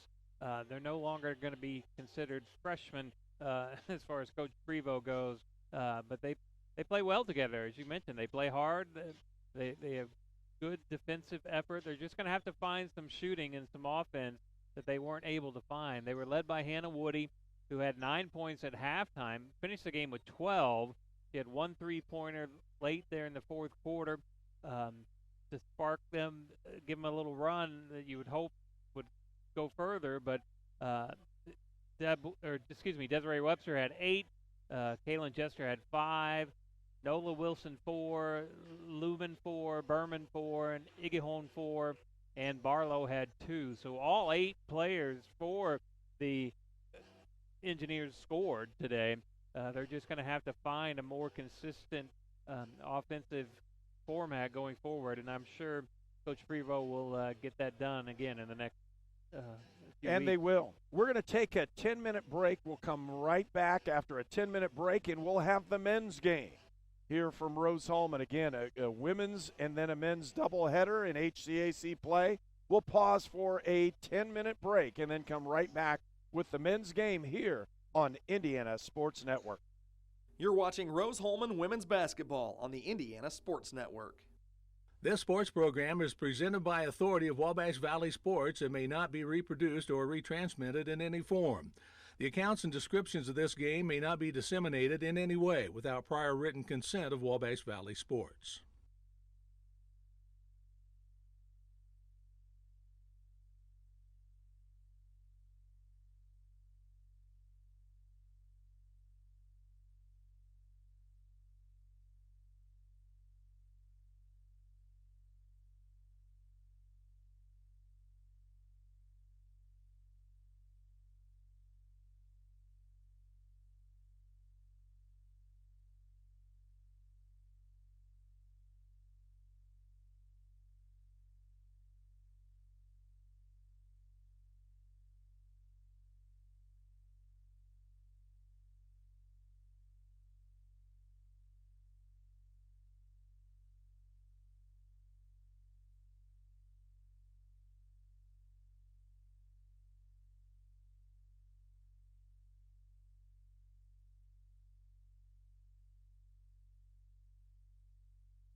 This sports program is presented by authority of Wabash Valley Sports and may not be reproduced or retransmitted in any form. The accounts and descriptions of this game may not be disseminated in any way without prior written consent of Wabash Valley Sports.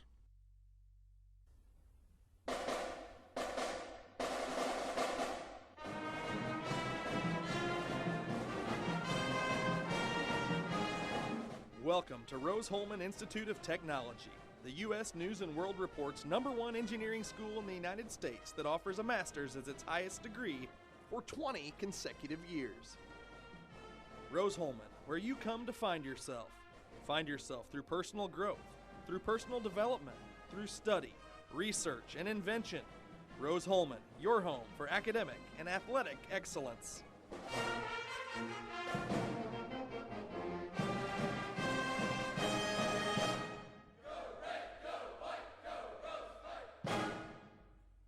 Rose-Hulman men's basketball on the Indiana Sports Network.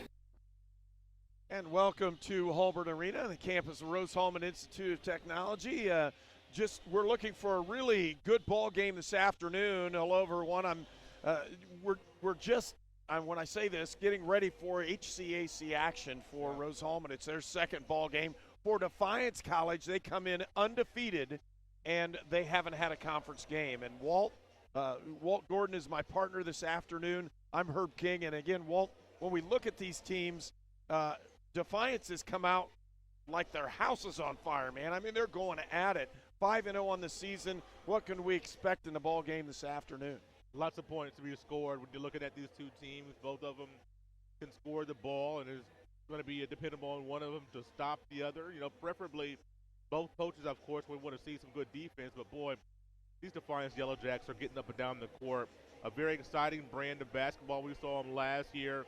A young team, but a team that played with a lot of exuberance early, faded late. That was the end of the season.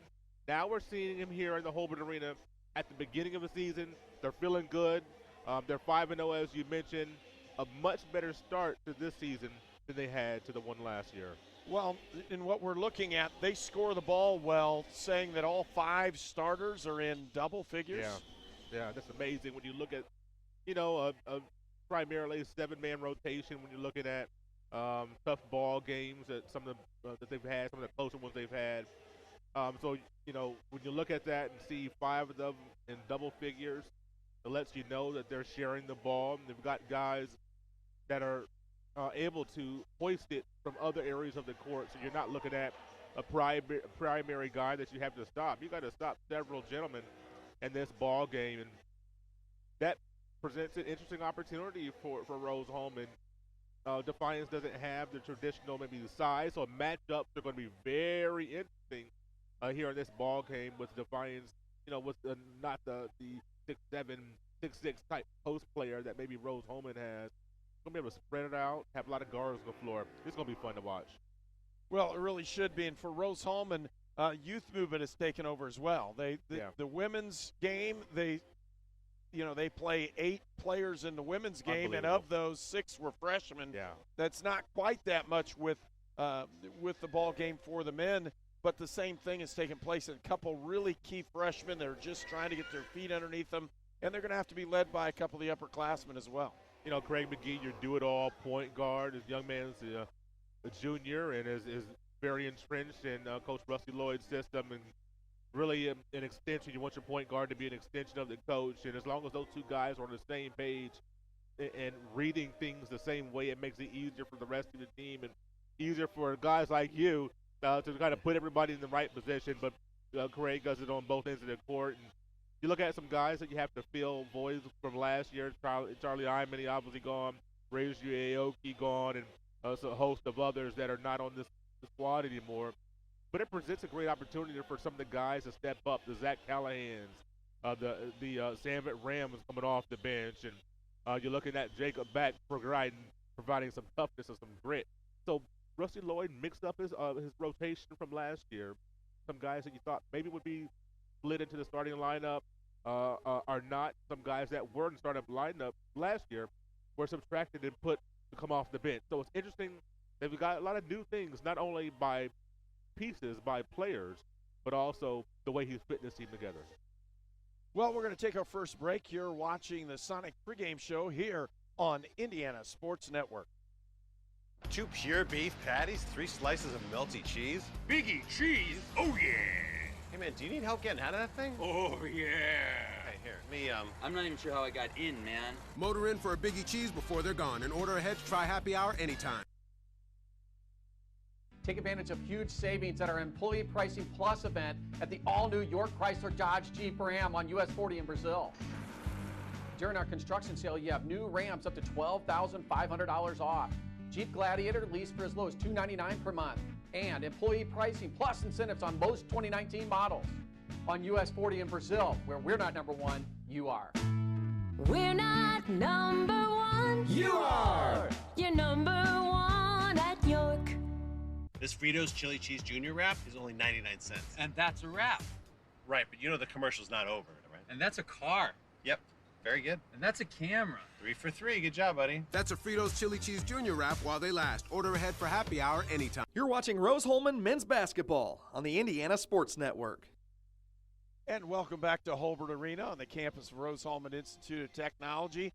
Looking ahead to this ball game again, you're going to see a little bit different makeup from Rose-Hulman this year, and we've kind of mentioned that. But one of the things that's really nice to see is Craig McGee getting some honors even prior to this season starting. Right, and this young man has been a mainstay, and you're looking at the HCAC giving him the nod, all honorable mention preseason, and so Craig McGee is getting a lot of attention. When you look at him, that's good and bad. Obviously, everybody knows about him because he played against him for 2 years here in the conference, but it kind of puts a target on his back, and everybody wanting to, stop him and slow him down a little bit, but that's good as well because this is a young man that loves to pass the ball and get other guys involved. So he'll be the first one to tell you it's just a collective effort, and everybody else has to do their job for him to, live up to the quote-unquote accolades that are laid upon him. But, boy, this team has a lot of pieces, and just have to find a way to kind of mesh it, put it together. Well, again, Craig McGee was named a men's basketball honorable mention preseason All-American by the I'm sorry, D3 yeah, I News. said HCAC. I'm sorry. Yeah, I meant no, to this say is national My thing. apologies. He's leading the Engineers in several categories. He averages 16.8 points a game, 8 rebounds, 8.4 rebounds a game, and 6.2 assists per game. He's a well-rounded individual. He scores, he defends. He's going to be intelligent. He goes to Rose-Hulman. Right. I mean, the number one engineering school in the country. You're going to be dad's an intelligent. engineer as well. That's what happens.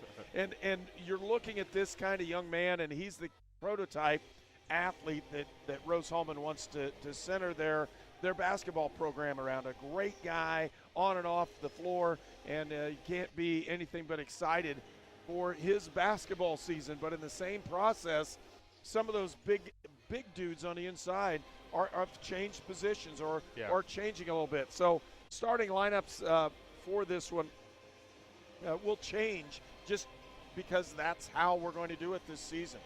We're going to pause, come right back. We'll have the starting lineups. You're watching Rose-Hulman basketball.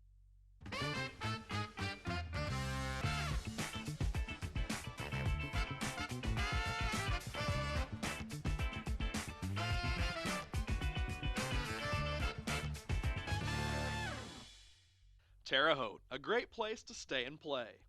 Restaurants, hotels, motels, and campgrounds, there's something for everyone. Terre Haute is the home away from home for students of Rose-Hulman Institute of Technology, St. Mary of the Woods College, and Indiana State University, where there are always great educational activities and sporting events. Enjoy the Children's Museum. Terre Haute hosts Blues at the Crossroads Downtown Music Fest, Rib Fest, and the Banks of the Wabash Festival. Plus the HCAC Quarter Midget Championship, open wheel racing at the Action Track, and 5 national college and state high school cross-country championships at the famed Laverne Gibson cross-country course. There's plenty to do and enjoy in Terre Haute, so come stay and play. This patty melt is loaded. Beef patty, grilled onions, melty cheese on Texas toast. I propose a toast. Oh, awesome. Peter, you're dull. Okay, this feels more like a roast. I propose a roast. It's now or never. Grab a patty melt while they last.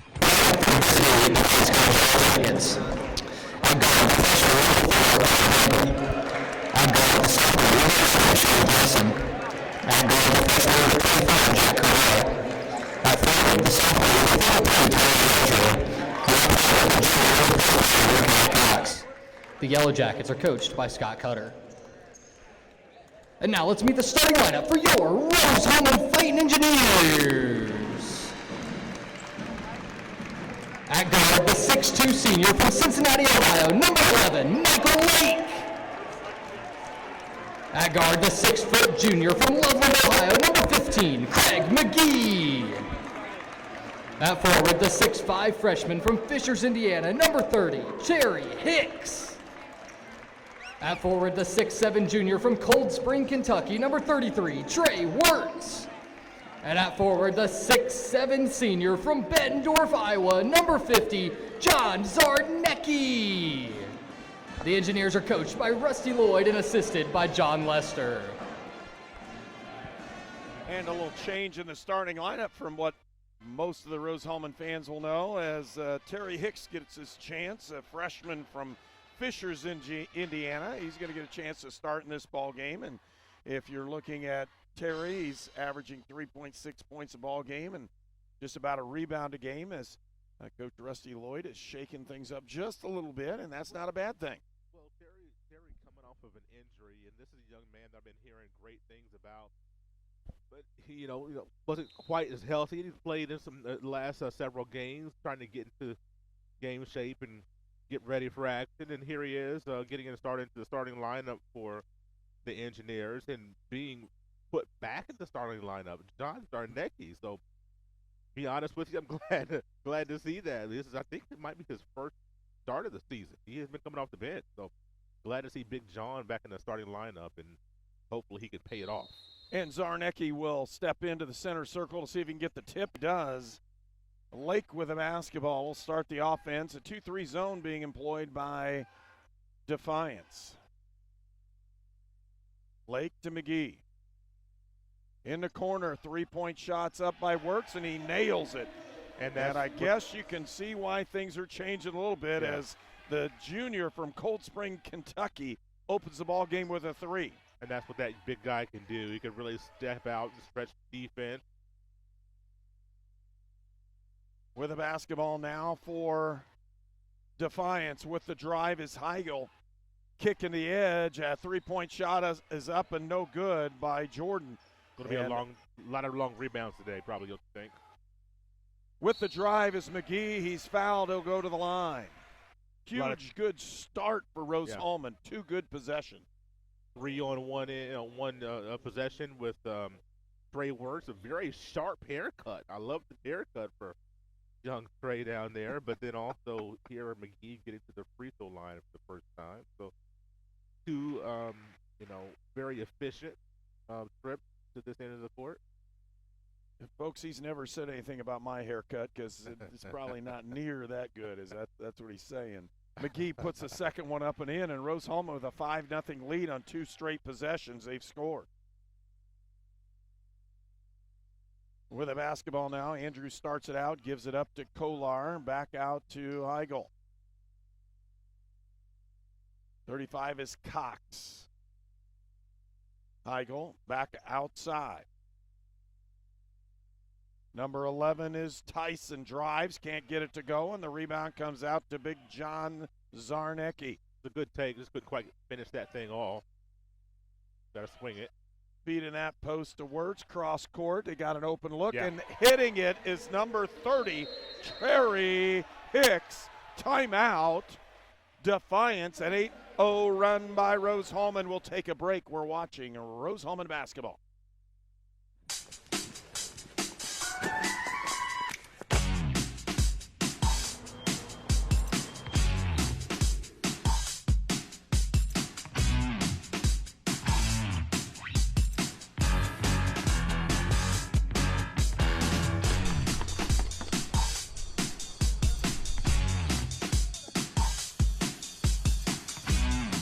Shannon Combs, your A to Z roofing specialist, building the future together. You're watching. And we want to thank our sponsors for this afternoon's ball game, and they include A to Z Construction, Hamilton Center, Lynn's Pharmacy, Refreshment Services Pepsi, Riddell National Bank, Sonic Drive-In, the Terre Haute Convention and Visitors Bureau, Union Center of Sports Medicine, and York Automotive, all proud sponsors of Rose-Hulman basketball. I have to tell you about an interesting Pepsi promotion we saw yet last night at Northview during halftime. I'll tell you about it. And here we go. Tries the backdoor cut, can't get it to go. And again, Defiance trying to move the basketball. Good, solid defense by Rose-Hulman. And Lake doing a really nice job on somebody. On the inside, though, the shot is up by Jack Kolar for 3, and it's 8-3. Kolar, the freshman from Cincinnati, Ohio. Just Cross court. Here's another 3. Shots up, no good this time by Terry Hicks. And the rebound comes out to Defiance. Now you can tell what Defiance is about. It's roll it around and shoot the 3. Yep. And there's another one. Shots up and good this time by 33, Tyler Andrew, the sophomore from Indianapolis. The numbers are the numbers. They're going to probably be around 37 to 40% today, whether you defend it well or not. They're going to hoist a lot of them. That's why I'm looking for a lot of long rebounds. Rose-Hulman is going to have to be ready. Check out and go the other way. Wirtz off the post. McGee with it now back out. McGee kicks it in the corner. Back out. Lake cross traveled. Didn't have the puppy set. We saw that a lot in the women's game before this one. There are a lot of on the catch. You want to pump fake and you shuffle your feet. Next thing you know, it's a dead ball going the other way. It's Andrew and Tyson bringing the ball up the floor for Defiance. 8-6 now the lead as 2 straight three-point shots have gone in for Defiance. On the outside, 33 Andrew with the shot. It's up and good, and Defiance leads 9-8. Green lights all over the court. Wouldn't you love to play offense in a system like that? You can shoot it like that, you're fine. Terry Hicks brought it up. McGee looking inside. He'll give it. Nope, he'll pull it back out, and they'll set the one high screen offense. McGee. Still working off of Zarnecki. Three-point shots up by McGee. Can't get it to go. Rebound comes right off the rim and right in the hands of Sean Tyson. He's quick. Tyson back outside, crossover, drive, shoots, can't get it up and in, but the rebound comes out to Rose-Hulman's Terry Hicks. A lot of contact there that I guess the saying that we went straight up. Substitutions in the ball game. Tyson with a basketball. Nice cross pass to Andrew, and Tyler Andrews sticks that one in. It's 11-8. You're close to a timeout on the other end with Rose-Hulman as the Defiance has rattled off several positions in a row. Wirtz in the low post. He's got to do something with it. Dumps it off. Reverse layup. Can't get it by Zarnecki, and Defiance with a basketball. Close quarters to make that interior pass like that. Andrew cross and a great pass, and There's timeout Rose-Hulman as Defiance has gone on a 13-0 run and has taken the lead. We'll return for more on Indiana Sports Network. It could be anyone. The star student, the all-state athlete. I never thought it could happen to me, that I could lose everything.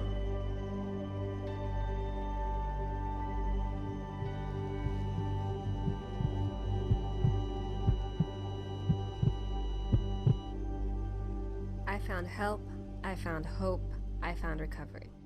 I regained something lost. At Lynn's Pharmacy, we're more than just your pharmacist. We're your neighbors. Our kids go to the same schools. We eat at the same restaurants. We sit next to you in church. When I listen to a symptom. When I fill a prescription. When I offer advice, I'm not just helping a customer. I'm helping my neighbor and a friend. My name is Lynn Hofstetter, and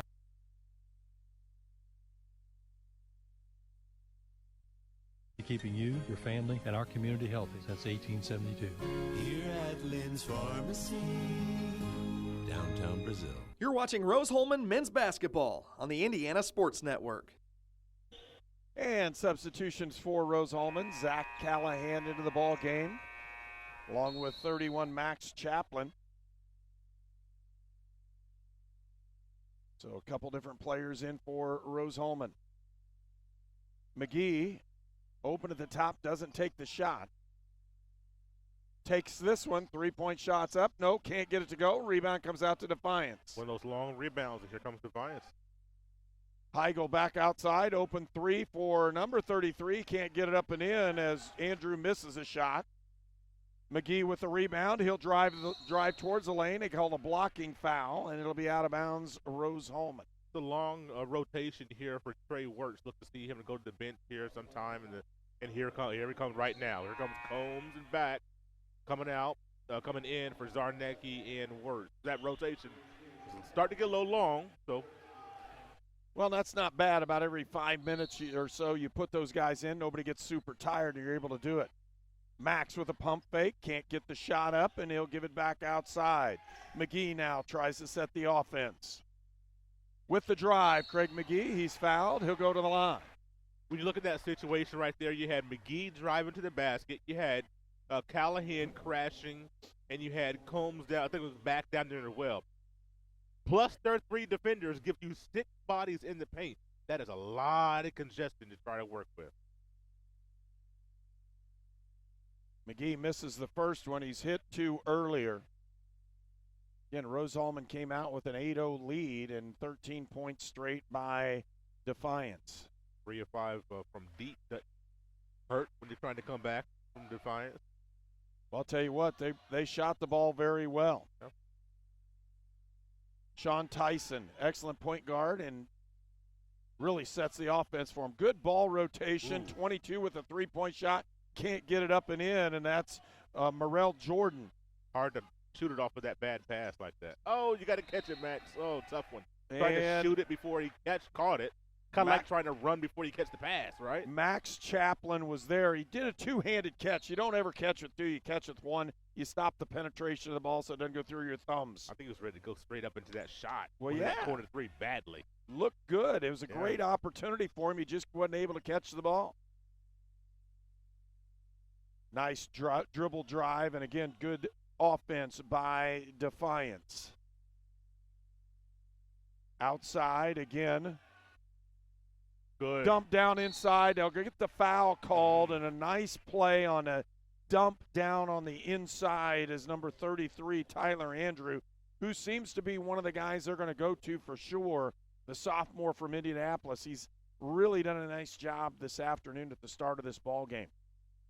6'5", went to Lawrence Central, and one of those guys is averaging double figures on this young season. Defiance last year lost their first 10 ball games, Herb, and this year you love to see them rebound and winning your first 5. You don't want them to win today necessarily, but you love the fact that the program is starting to turn around, and we talked about that last year.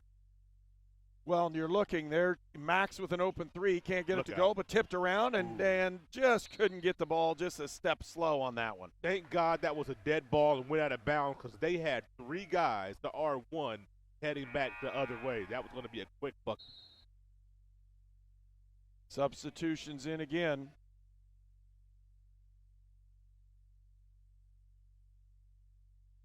Sean Tyson sets the offense. Morrell Jordan's 22. Tyson with it. He'll give it over. 23 is Chase Glock from Stryker, Ohio. They shots up. No good.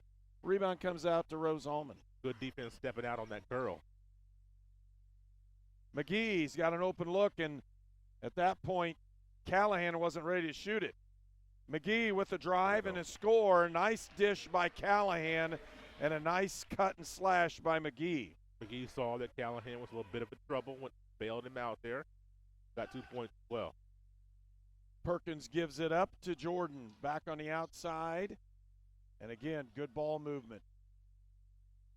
Working off a Perkins screen is Tyson. Back to Perkins, open 3. Can't get it to go. Rebounded, a good block out. Look up, look up, look up. Chaplin kicks it out. Combs to McGee. Really wanted a back to go down there and present. 3-point shot up by Kaplan. Does it go in? No, it doesn't. It rims off, and a rebound comes out to Defiance.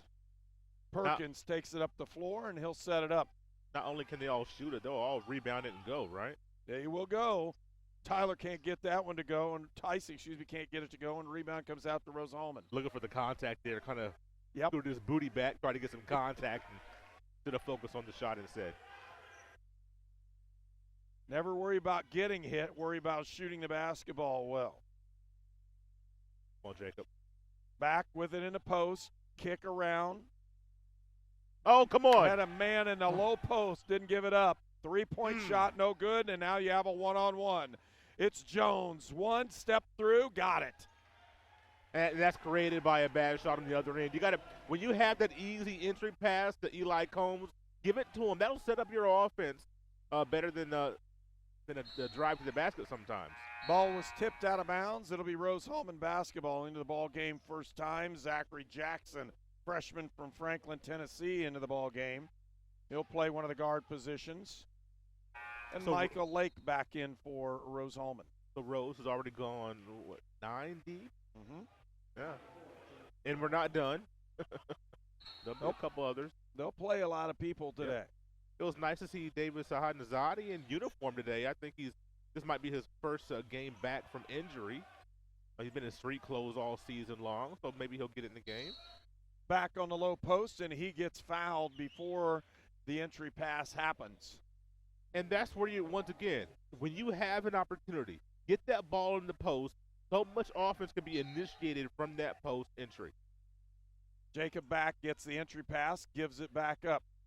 With the drive, the freshman has that one rejected outside, and it's 4-on-2 break and a palming violation. He carried it as he was run into by Sean Tyson.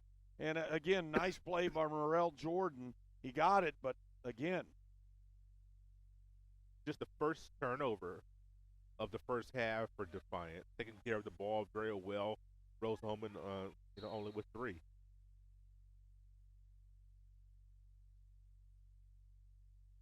Rose-Hulman, entry pass to back. He can't handle it. He's out of bounds. Boy, he had the position. His feet were perfect. He just needed to catch the ball, turn, and go. Once again, you have to catch first. You can see his body starting to turn toward the basket before he had the ball in his grasp.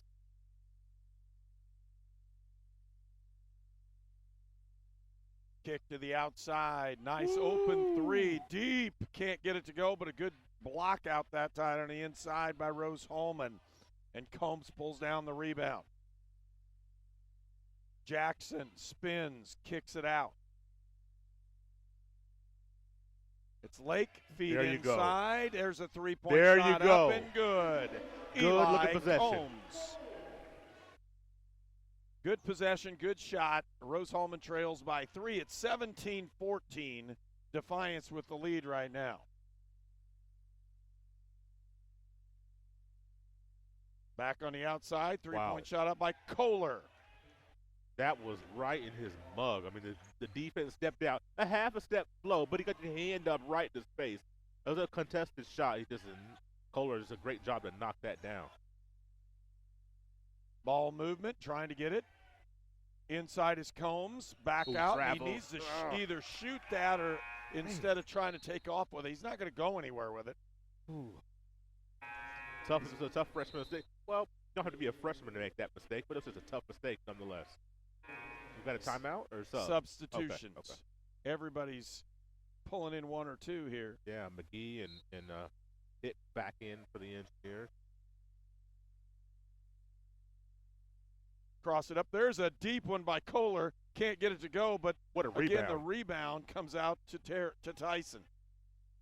Michael Lake doing a great job on Tyson so far. To Jordan, back outside. You're going to look and find Andrew. Now, this is a tough cover right there. Nice dish. Wide open look for Tyson. Yeah. And Defiance is unconscious shooting the basketball. They really don't care if they miss. They're going to take that open shot no matter how deep it is. Terry looking inside, has it stolen away by Jones. Trying to get the handle on it here. Crossover, gives it back up to Andrew. Kolar. Open, Kolar for 3. Timeout. We need a timeout quickly. Oh, boy. Boy, can that kid shoot the ball. Oh, Jack all of a sudden. Kolar, freshman from Cincinnati. And that's a tough cover for Jacob back. Backdoor cut. Here comes McGee with it on the outside. And we'll get the foul call, and a low post is a nice move by Combs. And on this end, the offensive end is where you have to use that advantage. Is you don't have to shoot it from the post every time, but boy, it's kind of like that boxer you want to slow down. You got to get him in the body a few times to kind of slow down that pace. that body blow is getting it into the post and letting your offense kind of work somewhat from there, is trying to slow down these Yellow Jackets here. They're just stinging Rose from all over the place. Combs gets the second free throw attempt. 11-point Defiance lead. 6-12 from 3. Defiance just torching the net. On the other part, that Kohler has shot the ball so well. When he is open, he just puts it up. Can't guard him. Just flat out, Herb. He can't guard him. Not man. I'm sorry. Have to match up on him some way. Tyson with the drive. Tyson with the kick. Got a man open. Wide open look at 3. Can't get it to fall, as a nice shot opportunity for Avante Jones falls short. McGee sets it up. Gives it out to Hicks. Back open to Lake. Shots up. Can't get it to go. Rebound comes out to back. Gathers it. Open look. McGee for 3. Should have probably taken that when he's lost it out of bounds. Tough situation there. You want to take the ball toward the basket, but sometimes it's so hard to pass up these wide open threes.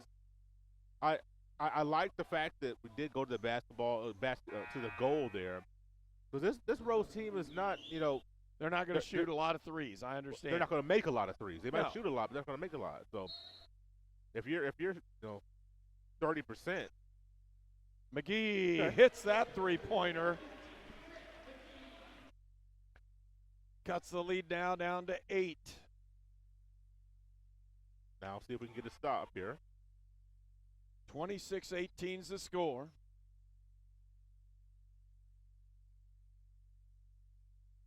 Kick to the outside. Everybody's able to shoot threes, because that's one of the big fellas they have. Just into the ball game, 35, Micaiah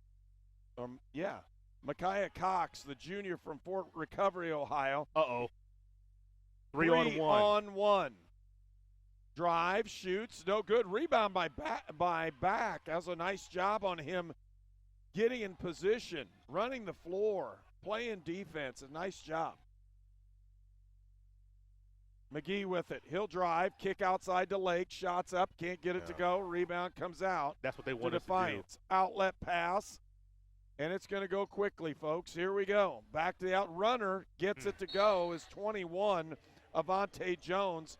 Timeout's been called. It's 31-18, Defiance with the lead. We'll take a break as well. You're watching Indiana Sports Network. Holiday gifting advice with Cardi B. If you don't know their size, don't get them a sweater. Give them the gift that always fits. Cash. Here comes Cardi B, here comes Cardi B. She's gonna make it rain. Turning Pepsi into cash. Want to give cash like me this holiday season? Scan your Pepsi, get a match, and give that money forward to whoever you want. Keep the Pepsi, give the cash. You're watching Rose-Hulman men's basketball on the Indiana Sports Network. Right now it's speed versus size. We've talked about that even on our downtime here.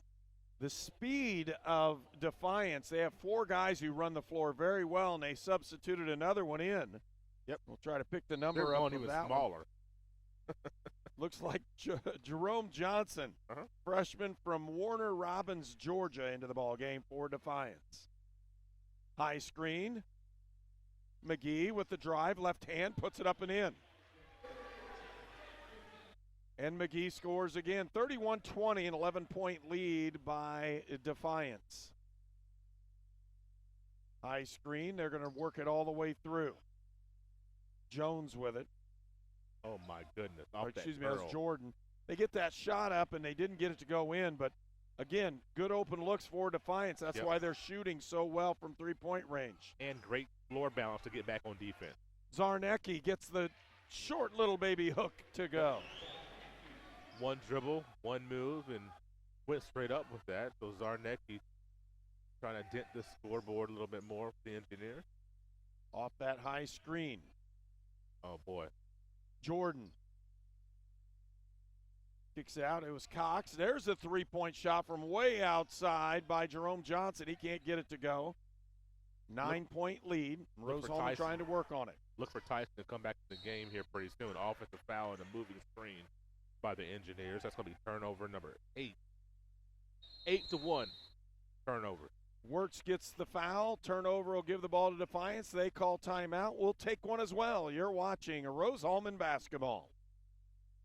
We were choosing colors for the house, and I stopped and looked at Mike and said, "We're really doing this, aren't we?" The process was challenging, but Riddell was there for us every step of the way. The mortgage, closing, they eased our stress. It made sense when Mike said, "We're really doing this." Mortgage loans made easy from Riddell. Making friends since 1885. You're watching Rose-Hulman men's basketball on the Indiana Sports Network.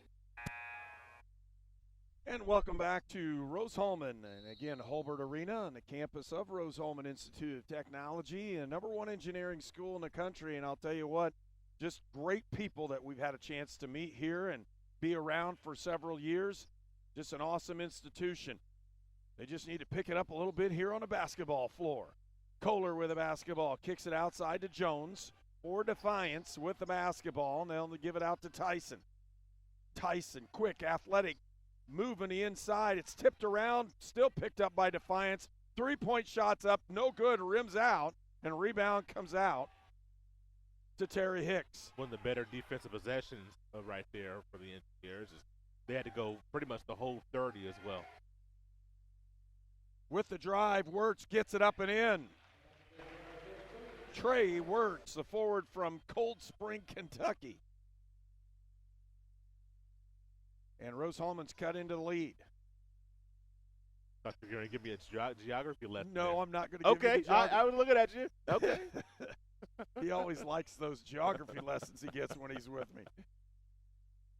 Back outside, there's another three-pointer, and I'm telling you what, Micaiah Cox can shoot the ball. The 6'4" junior from Fort Recovery, Ohio, just cans another three-pointer. It's a 10-point lead. Inside Zarnecki, it's blocked off the back of a Yellow Jacket. Looks like it came off Kohler's back, and it'll still be Rose-Hulman basketball. Cox, the only junior on this ball club that is devoid of senior as well. As we talked about it last year, the turnover for this club and starting to slow down. So you're seeing some guys that were on the roster last year. 6 of the 13 guys eligible to return did so, which is better than the year before. So you're starting to see the progress there. Guys sticking in the program. Post play down low and missed by Zarnecki, and a lot of body contact, but they're not going to give him the bailout on that one. And now again, left him open. Did he get it out of bounds? It'll be Defiance basketball. They say last touch by Wirtz. Well, he's just been able to step into about 3 3-pointers. Luckily, that one rimmed out. But, man, he's getting a lot of airspace. Micaiah Cox just has been able to do it. And he's a tough match because he's going to make you step out and guard the three. But you would think that you can, keep him in front. Oh, boy. Just about broke his ankle on that one. Shots up, three-pointer can't get it to go, and the rebound comes out. And this time it's to number 21, that's Jones. They tracked that rebound down really well right there. He saw it from the opposite side of the court. Tyson crossover feed down inside, a beautiful play, and Micaiah Cox lays it in. Engineers just really struggling to get stops here and not being able to be as efficient on this end as well. Zahad Nazadi, first time in the game. Boy, what a rebound by McGee as he lays that one up and in. And we needed that in the worst way. Stay within arm's reach, just a 10-point difference. Open, it's Jones, three-pointer, can't get it to go. Rebound comes out, and it's kicked around. Lake's got it. And McGee's going to get the basketball and set the offense, trailing by 10. 3:15 left to go here in the first half, and Rose-Hulman trails by 10. McGee to Wirtz. Lake with it down the post, and he should have just shot the ball, and they left it back, and now you got a break opportunity. Now Nazadi ends up, it's McGee ends up with the basketball.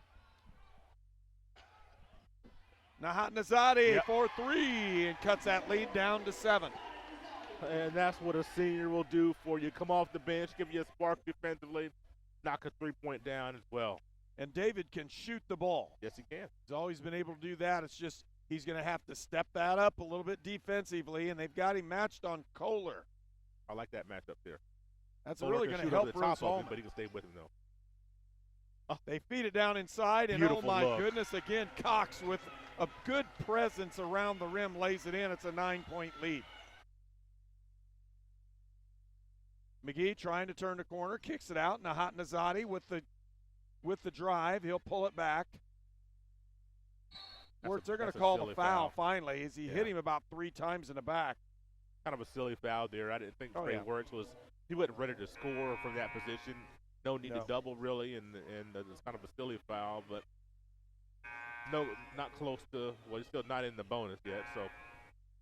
Union Center for Sports Medicine is proud to be the official sports medicine provider for Rose-Hulman Institute of Technology. The certified athletic trainer for the Engineers is Scott Kohler. And Samir Bavishi, Jerry Palmer are the doctors from Union Medical Group. Union Health, caring for Rose-Hulman athletics. Great job by Zachary Jackson to keep that ball alive and get another possession for the Engineers. Got to pay it off here. Ah, good defense right there great by Cox. defense by Cox. He carried the basketball and got it palmed. We lucked out there because that was a great step through by Cox.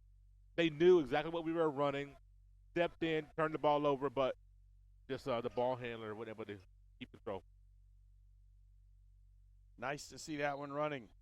Zachary Jackson, a freshman from Franklin, Tennessee, takes that one out. He has it in his hands now. Blake. Zarnecki still trying to post. He's got the post advantage if they can get the ball reversed and stick it in. Callahan loses it. He's on the floor. He's still scrambling for it. Look at that. Ball's kicked up. Here it One more comes. He pass. should be picking it back. Left-handed reverse. Oh, my. They're having fun with it now. A little behind-the-back pass on a 2-on-1 break in traffic. They're just having fun right now. Crowd making a lot of noise for Defiance. Right on the inside. Good, solid move by Eli Combs. Still only a 9-point lead. Yep. Rose-Hulman just has to be more proficient in handling the basketball in the front court. And then defensively, making sure they're closing out on the defensive end. As Defiance continually shoots threes with reckless abandon.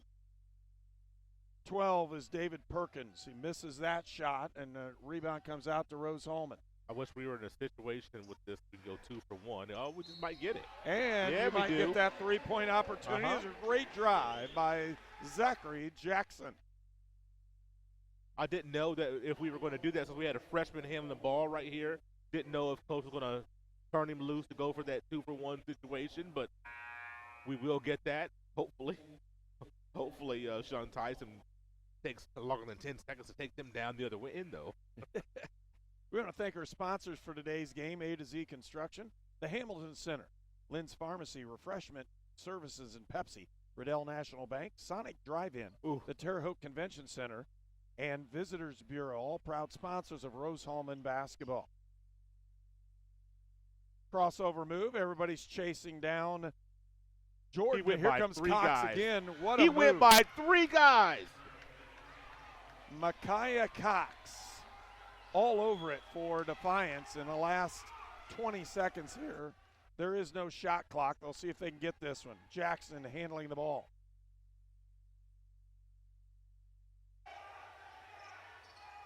Crossover, 7-6. Got to get a shot up here pretty soon. Nope. 3, 2, puts the shot up. Can he get it? No, he doesn't. And we'll go to halftime. It's 42-33. Defiance with the lead over Rose-Hulman. And with that, Coach Rusty Lloyd talking the officials out in center court. And just one of those games where you're going to have to do a much better job closing out defensively and see if you can get something taken care of. We'll come right back. We'll talk about this in our halftime show. You're watching Indiana Sports Network.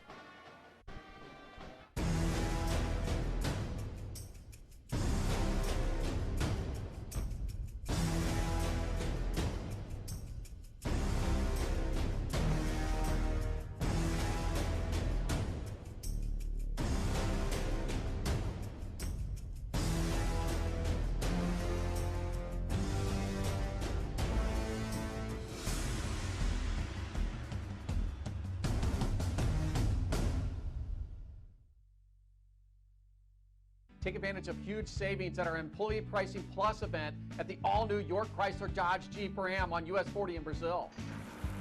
During our construction sale, you have new Rams up to $12,500 off. Jeep Gladiator leased for as low as $299 per month. And employee pricing plus incentives on most 2019 models. On US 40 in Brazil, where we're not number one, you are. We're not number one. You are. You're number one at York. Bacon mac and cheese bites are the perfect comfort snack. I needed some comfort, man. It's been a tough day. What'd you do? Well, I only got 10 hours of sleep. Oh. Get them while they're hot. Bacon mac and cheese or chili cheese bites are $2.99. You're watching Rose-Hulman men's basketball on the Indiana Sports Network. It's time for the halftime report on the Indiana Sports Network. And welcome back. It's halftime at Holbert Arena. The score 42-33. Defiance College with the lead over Rose-Hulman. And when we're looking at this, Walt, we're looking at a team in Rose-Hulman just hasn't quite found their niche of what they really want to do, and on offense at least. Yeah, they were searching for some things, and when you're playing a high-powered offensive team, it makes you think that you have to, well, you kind of feel like you have to be perfect on every possession. But when you turn the ball over close to 10 times in a half, obviously that's 10 shots you're not getting. Then you kind of force it out of your game plan. It's kind of like the team that wants to run the ball that falls behind in the second half and has to put it in the hands of their quarterback. Not really what they want to do. Not really their identity. Not really Rose-Hulman's identity to hoist that many threes in the first half, but they're kind of pressed, kind of feel that that's what they need to do. It's working in some occasions. They've hit several threes, but boy, when they miss, it's playing right into Defiance's hands with that long rebound. Well, the other thing about Defiance, they're not going to ever be like, don't shoot the three. That's part of their game. That's what they want to do. Get it up the floor, get an open look, get the shot in the air, and then crash the board. Not with everybody, but there are 2 or 3 guys that have tracked down long rebounds, because with that long three, that long rebound occurs, and they've been able to track them down. Rose-Hulman hasn't. 11 turnovers for Rose-Hulman here in the first half, and only 3 for Defiance. You turn the ball over 3 times in the first half, you should be ahead. That's just, another 8 possessions. And those 8 possessions, if you score half of them, and that's basically what we're looking at. There's a 9-point advantage for Defiance, and it's all based off of turnovers. It is, and you talked about it. When you don't have the ball, you obviously can't score the ball. So, it sounds simplistic, and we, don't want to make it seem like it's child's play, and that's the only thing that you need to take care of. There's a lot of other moving parts around about this, but that is one thing. And Rose-Hulman averages 15 turnovers a game, 15 turnovers a game. To have 11 in the first half is just too many for them, but part of that is just the pace. The pace at which they're trying to play is not suited for them at this point with the personnel groupings that they're putting on the court. Well, and you're looking at just rebounding, all those kinds of things. Assists. There are 13 assists for Defiance and only 8 assists for Rose-Hulman. And it makes a difference how the ball's being moved. Defiance has done a great job in moving the basketball all over. We talked about that earlier. And it's just an opportunity for Defiance. They've had their hands on the ball multiple times. So the quicker athletic team right now is Defiance on the court. Rose-Hulman can be the team that really does damage on the inside, but they haven't been able to do it here in the first half. They haven't, and sometimes the paint's been too congested. Sometimes the big man has seen some double teams that have come from Defiance, so they're mixing up their defensive coverages a little bit. Herb, the one thing that I'm looking for in the second half, does Rose-Hulman adjust to what Defiance is doing? Defiance is trying to force their hand and say, okay, we're going to put smaller guys on the court that'll be able to blow by you. We're going to put you in dribble handoffs. We're going to have crazy ball movement that your bigs can't keep up with. Are you going to leave them on the floor and let us expose you that way, or are you going to become small and play with us? I would love to see Rose go small in the second half. Maybe have, I don't know who your big would be. I'd put Terry Hicks out there, to be honest with you. Try him as your quote-unquote big because the matchups that, and I'm talking about Jacob Batt trying to guard Kolar, it's almost not fair. to ask him to guard Kolar, who is 6'3", handles the ball well, shows that you can shoot it from deep. So that's a really example of a really tough matchup for one of our traditional big guys who really would love to play closer to the basket on offense and defense. So it's a tough matchup for the Engineers. I would beg Coach Lloyd, go small, put 4 guards on the court, try that and see if we can mix it up that way, because this lineup that we're working right now, unless we catch fire from the outside, it's going to be really tough to catch up. Well, it's tough right now. They find themselves trailing by 9 here at halftime from Holbert Arena. It's, again, Rose-Hulman taking on Defiance. Defiance leads by 9. We'll pause, come right back for more here on our halftime show from Rose-Hulman.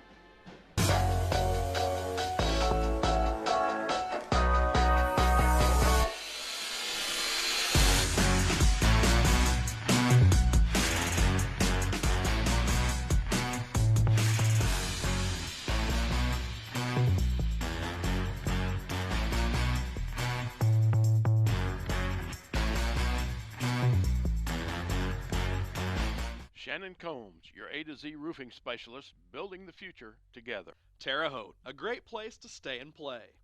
Restaurants, hotels, motels, and campgrounds, there's something for everyone. Terre Haute is the home away from home for students of Rose-Hulman Institute of Technology, St. Mary of the Woods College, and Indiana State University, where there are always great educational activities and sporting events. Enjoy the Children's Museum. Terre Haute hosts Blues at the Crossroads Downtown Music Fest, Rib Fest, and the Banks of the Wabash Festival. Plus, the HCAC Quarter Midget Championship, open wheel racing at the Action Track, and 5 national college and state high school cross-country championships at the famed Laverne Gibson cross-country course. There's plenty to do and enjoy in Terre Haute, so come stay and play.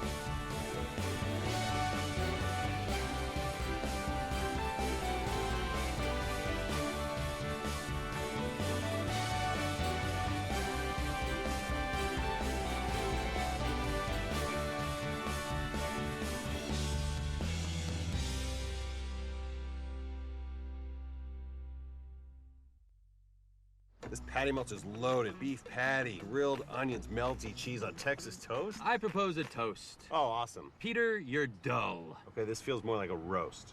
I propose a roast. It's now or never. Grab a patty melt while they last. This sports program is presented by authority of Wabash Valley Sports and may not be reproduced or retransmitted in any form. The accounts and descriptions of this game may not be disseminated in any way without prior written consent of Wabash Valley Sports. You're watching Rose-Hulman men's basketball on the Indiana Sports Network. Well, the lead is 9 by Defiance over Rose-Hulman. It's 42-33. And if you look at this ball game, again, Rose-Hulman is still in a striking position. If they can straighten some things out, shoot the ball just a little bit better in this second half, you can see the Engineers try to close in on this one and have a shot at it at the end. And it all starts with taking care of the basketball. With those 11 turnovers, Defiance has made them pay 15 points off of those 11 turnovers, and out of those turnovers, 6 of them are live balls. Look at that, steals going the other way, starting the transition. So it's been tough. Rose-Hulman, if they take care of the basketball, it all starts with that. They did a great job in the first, I believe, 8 or 9 minutes. They had only 3 turnovers, but then after that, they started to get a little sloppy the later stages of the first half. For the last 20 minutes, I don't know what's a good number. 20 minutes, 4 turnovers. Because of the deficit, boy, you got to be nearly perfect. If you can have 4 or fewer turnovers that second half, I think they give themselves a chance. Well, I guess that's the name of the game, not turning the ball over. It happens in almost every sport. And and we're seeing that all the time. The other point, and I guess Coach Rusty Lloyd's probably letting them know, foul situations for Defiance. They have 7 fouls. Rose-Hulman with only 2.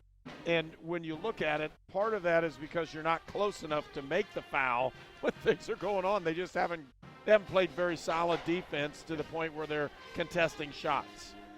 You hit the nail on the head.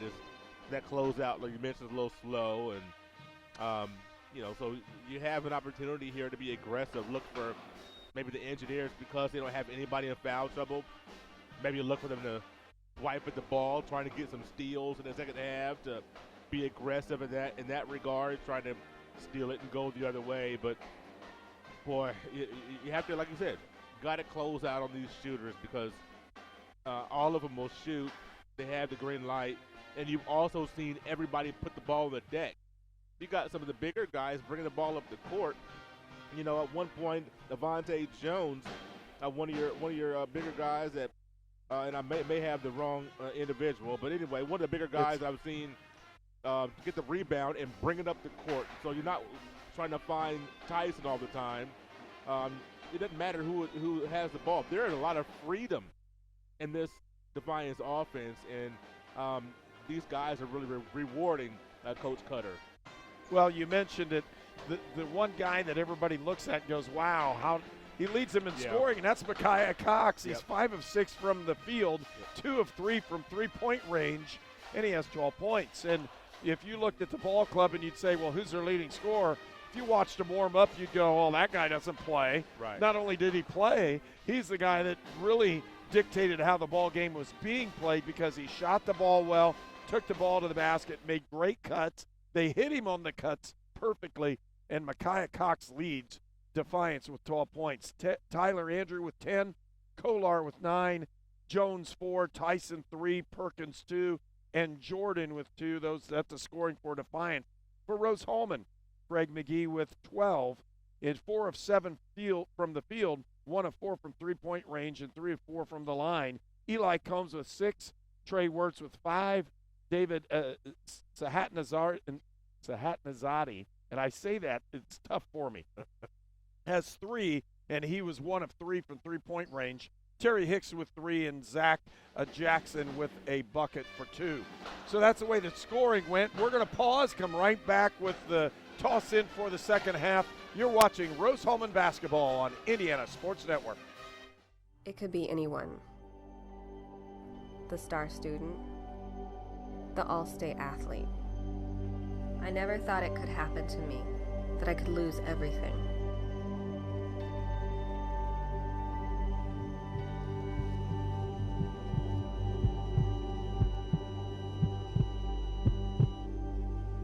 I found help, I found hope, I found recovery. I regained something lost. At Lynn's Pharmacy, we're more than just your pharmacist. We're your neighbors. Our kids go to the same schools. We eat at the same restaurants. We sit next to you in church. When I listen to a symptom. When I fill a prescription. When I offer advice, I'm not just helping a customer. I'm helping my neighbor and a friend. My name is Lynn Hofstetter, and I'm the proud owner of Lynn's Pharmacy, a modern pharmacy with old-fashioned values and personal service, dedicated to keeping you, your family, and our community healthy since 1872. Here at Lynn's Pharmacy, downtown Brazil. We were choosing colors for the house, and I stopped and looked at Mike and said, we're really doing this, aren't we? The process was challenging, but Riddell was there for us every step of the way. The mortgage, closing, they eased our stress. It made sense when Mike said, we're really doing this. Mortgage loans made easy from Riddell. Making friends since 1885. You're watching Rose-Hulman men's basketball on the Indiana Sports Network. And welcome back to Rose-Hulman for the start of the second half here. Again, Rose-Hulman trails by 9. It's Tyson, Jones, Jordan, Kolar, and Cox. 4 guards and a pivot player for Defiance that are in the ball game. With the drive, kick out in the corner, a wide open look at 3, and he can't get it to knock down, but a nice rebound by Back. Rose-Hulman with the basketball. McGee inside to back. Jacob gets it up and in. And that's what you want. You need some early offense going straight to the basket. Postman turns and steals and finds the ball. Tyson kicks it outside to Heigl. Doesn't go anywhere. Here comes Kohler. Back out to Andrew. Traveling violation. There's the turnover you talked about, except this time it's on Defiance. And right now, looking at Defiance and kind of, you know, I'm not trying to poke fun, but this is the jumbo package for them. This is as big as they get. The next sub is going to be a guard in for, you know, or for maybe Taylor or Cox, one of the two. And so right now, Rose-Hulman needs to make some headway. Flash, high-low. They got a chance on it. Terry in the low post. He's got a chance. Put it up, boys. Didn't get it up there. McGee. Shot clock winding down to 5. Open in the corner. Zarnecki. Got it. John Zarnecki. Big shot for Big John right there to draw within 4. Heigl back outside. They'll give it up to Andrew and back to Tyler.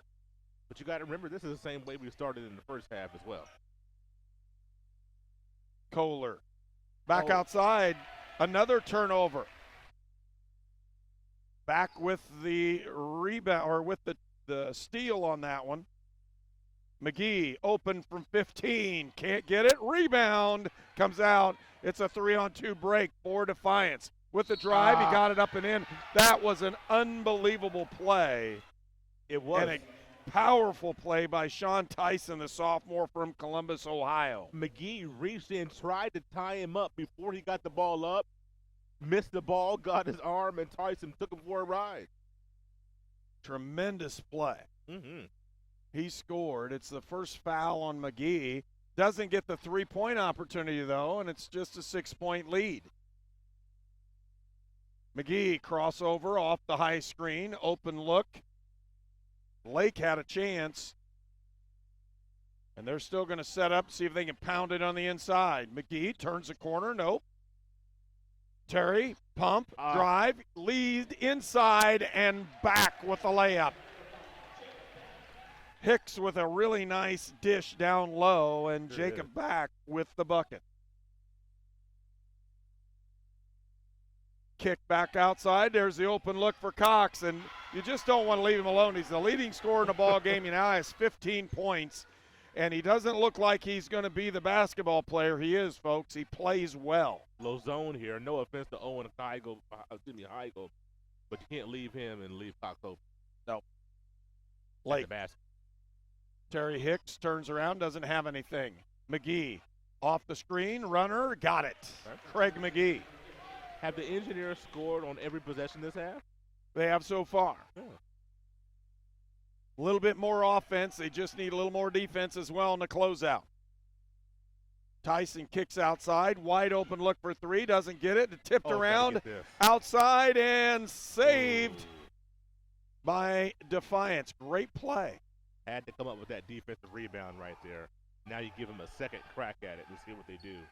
Heigl athletically. Tyson gets it up. He's fouled by Lake. He'll go to the line. Smart play, heady play by Sean Tyson. I'm laughing because that young man is so quick and he gets by you.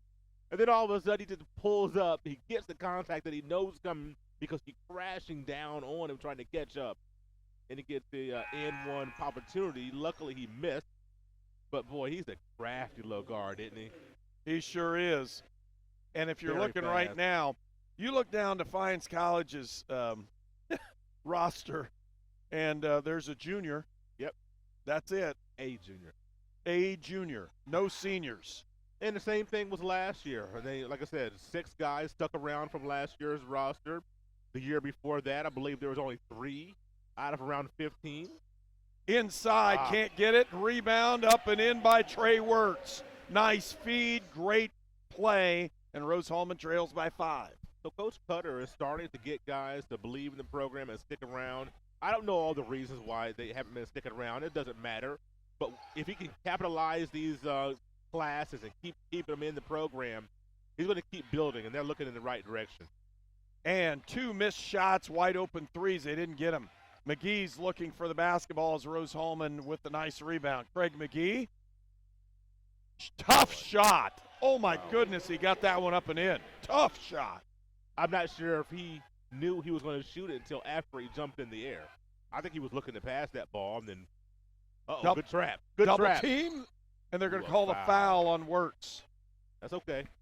That's a foul as a coach. You'll take that because you're trying to be aggressive, trying to go for that trap. You almost got the trap. Wirtz gets called for foul number 2, but you'll take that foul, even though it's our third. Ooh, I think it was our third.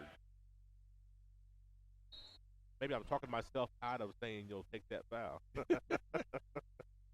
little closer to the bonus than I thought. Kohler into the ball game. The freshman will have a chance to play here in just a moment. When I say this, he shot the ball very well in the first half, yeah, he did. as did Jones and Jordan, who are both in the ball game. They put it up, got the runner. Nice shot by 21 Avante Jones, a freshman from Columbus, Ohio. Well, their bench has played really well. Sahad Nazadi, the first guy off the bench. Oh, tough pass at his feet is going the other way. Jones crossover. Uh-oh. Kick out, pump fake, Kohler for 3. Doesn't get it. Rebound by McGee. Dodged a bullet there. Crossover, kick out. Lake had a potential shot opportunity. Wirtz takes the 3. He's open. Doesn't get it to fall, though. Slowing it down. Not Tyson. something you say about Defiance very often, is it? No. He was way. That's why. Oh, my goodness. He What a just blue. exploded on that one. Woo! What a blur. Gets by one guy and just the paint wide open. Where's the help? Timeout's been called, and it's a 7-point lead. We'll return for more on Indiana Sports Network.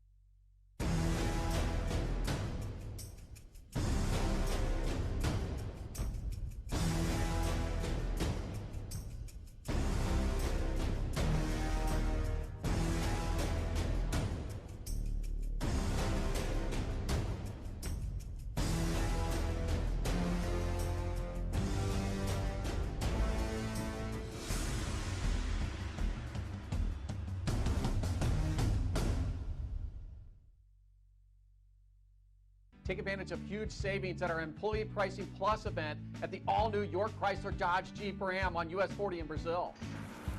During our construction sale, you have new Rams up to $12,500 off. Jeep Gladiator leased for as low as $299 per month. And Employee Pricing Plus incentives on most 2019 models. On US 40 in Brazil, where we're not number 1, you are. We're not number 1. You are. You're number 1 at York. You're watching Rose-Hulman men's basketball on the Indiana Sports Network. You know, we talked about Defiance being undefeated right now. Well, they have lost a ball game, but it was in exhibition, and it was to Ball State, where they lost 87-43. And I'll bet you they found out an awful lot about their ball club. I bet they did.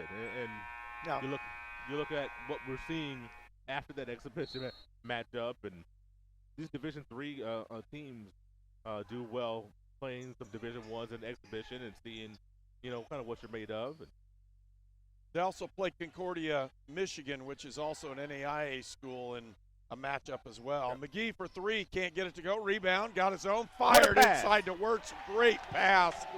2-point basket, and the lead's cut to 5. kind of like Rose-Hulman football going and playing Division I Mount Union. Well, they're not Division I, but they might as, and they got beat, by the way, in the tournament. Are you serious? This early?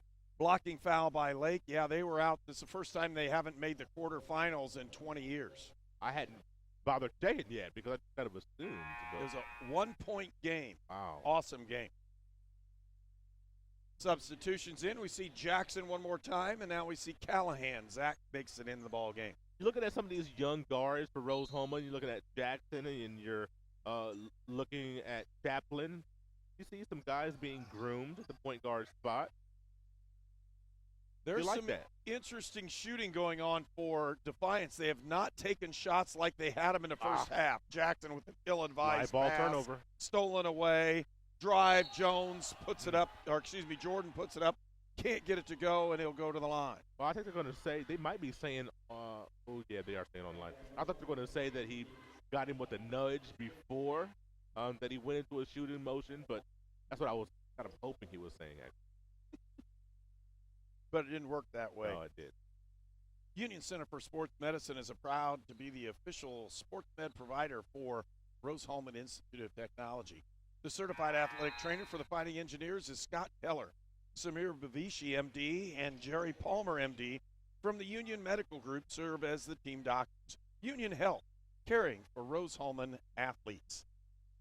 Again, our other sponsors, Union Center for Sports Medicine and York Automotive, are proud sponsors of Rose-Hulman Athletics. Rose trails right now by 6 points to Defiance. Here we go. Inside move.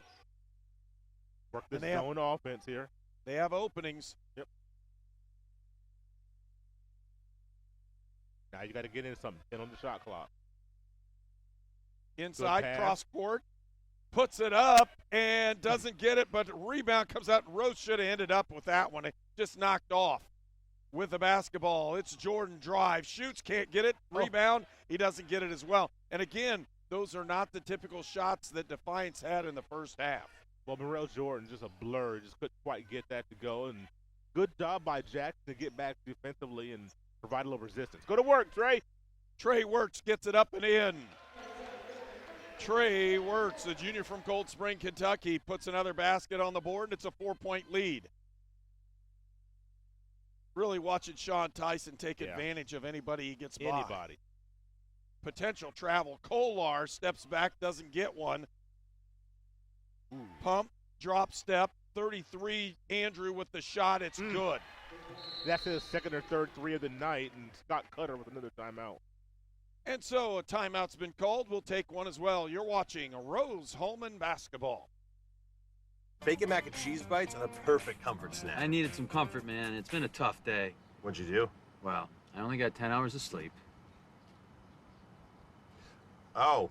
Get them while they're hot. Bacon mac and cheese or chili cheese bites are $2.99. Terre Haute, a great place to stay and play. Restaurants, hotels, motels, and campgrounds. There's something for everyone. Terre Haute is the home away from home for students of Rose-Hulman Institute of Technology, St. Mary of the Woods College, and Indiana State University, where there are always great educational activities and sporting events. Enjoy the Children's Museum. Terre Haute hosts Blues at the Crossroads Downtown Music Fest, Rib Fest, and the Banks of the Wabash Festival. Plus the HCAC Quarter Midget Championship, open wheel racing at the Action Track, and 5 national college and state high school cross-country championships at the famed Laverne Gibson cross-country course. There's plenty to do and enjoy in Terre Haute, so come stay and play. You're watching Rose-Hulman men's basketball on the Indiana Sports Network. And welcome back to Rose-Hulman. My partner has just put on his nice sweater. I'm thinking it's as the old folks say, you got to put on my wrap. Oh, I was saying a beautiful day in the neighborhood, Mr. Rogers. Yeah, he's all set for it this afternoon. It's a little cool in the gym. He's used to this warm weather outside, but, folks, it's turning cold. You know what's going to happen here in a few days. Santa Claus will make that return. That's right. And hopefully Rose-Hulman can make the return to the offensive end and score some more points here. 57-50 our score right now. 12:20 left to go in the second half. And full court pressure being applied by. A little wrinkle here. A little trap coming up. Potentially had a layup down there, too. McGee with it. They're going to settle back in that 2-3 or 3-2 zone. They've kind of hybrid thing. McGee looked for the lob, didn't get the back screen. McGee over to the right side. Callahan. Good flash. And again, shots up, no good. Rebound tipped around and shots up and good. This time by Zach Callahan. The junior from Danville, Indiana, scores and cuts the lead back to 5. That's a big rebound as Rose's size is helping them to dominate the boards. It's the 7th offensive rebound so far. Jordan on the right side kicks it out to Andrew. 3-point shots up and good. Did that ball zing 30 feet across court? It did. Oh, my. Very, very quickly. That ball had purpose. 8-point lead. They got back on the low post. Jump hook. He gets fouled. Yeah, good call right there. Coach Cutter is saying, hey, no. But He did get him on the arm or the wrist, whatever, on the way up. So, well, and that's the actual play that Rose-Hulman has been arguing for. They say they undercut when they're going. It looks like they're going straight up. They're going hands straight up, but they're walking into him or leaning into him when the shot goes up. And this one goes against Tyler Andrew. For Tyler, that's his second foul of the afternoon. And back at the line. Lake coming back in and Zadi going out. Yeah, Nahat Nazadi has played well. Very well. Only got the 1 out of 3 to go down, but he's had a couple good looks. And he's played some good defense as well, and that's what you need him to do coming off the bench. I just love the aggression with which he plays. 11 minutes left to go here in the ball game. Rose trails by 7. He wanted that foul badly. Yeah. He looks for that contact every time, doesn't he? He sure does. He knows how to contort his body and just, man, that's tough to guard. Tyler scores that one. They're going to call a traveling violation. I thought he had a pivot foot, did you? I thought he had it down, too, because I thought he moved only his right foot. Rusty Lloyd's not arguing, so it must have been a clear travel. But from here, I thought that left foot solid. Oh, yeah. 9-point lead. It's back up to 9 again. 14th turnover. Tyler Tyson's done a really nice job. Sean Tyson. Now we're going to call a foul offensively going the other way, and they're going to call that one on number 12, David Perkins. You notice that once called on 33. That's Tyler Andrew. Okay. You notice that once Coach Cutter went small, Andrew and Cox alternating now, not in together, and that lead has ballooned back up to 10 points, got down as low as 4. Rose-Hulman was shipping that lead, but when Defiance goes small, this is just too hard for us to guard, and we just can't get the stop requisite to ship into this lead. Had an open look and didn't get it there with the 3-point shot up and no good by Michael Lake. Rebound comes out to Defiance. Already a 3-point shot at the other end, couldn't get it to go, and this is the speed offense by Defiance. Couple passes, guys open. And boy. Just toss that one the other direction. A little miscommunication. McGee thought Lake was going to camp out at 3, and Lake was coming to offensive rebound. So, another turnover, 15. So we've reached our 4 for the half. Can we be turnover free for the next 10 minutes? Tyson with the charge, picked up by McGee. A great play by Craig McGee as he just waited it out there. Yep. And that's turnover number 7 for the Yellow Jackets here today. Is they average just about the same as Rose, 14, 15 turnovers. They're both running the same, but they've done a great job taking care of the basketball here this afternoon. HCAC action, early season conference games. They're very important. First game for Defiance. Yeah. This is their first conference game. Lake with it to McGee. Nice. Lob upside, back out, Lake open for 3. Can't get it to go down. You can see the rotation. It kind of came off his hand sideways a little bit. Yep. With the drive, wow. He got stuffed on it. It goes out of bounds. Oh, did it come up off of? Says did it hit came off his off head of or it. something? They're going to talk about this. I think this is going to stay with the Yellow Jackets. Unless it hit. He says he hit head. the backboard with it, and it hit his head on the way out, I'll bet. We're going to see what happened. Nope. Turned around the other direction. Yeah, that's what I honestly, I thought it was going to stay here. I thought it was tipped out of bounds by the Engineers. But Avante, no, I'm sorry, that was Morel Jordan with the blow-by. 6'2" sophomore from Lafayette, Jeff. What's going on here? Technical foul now called on Rusty Lloyd as he was out of the box arguing a call. So we'll clear the front court and shoot a couple free throws.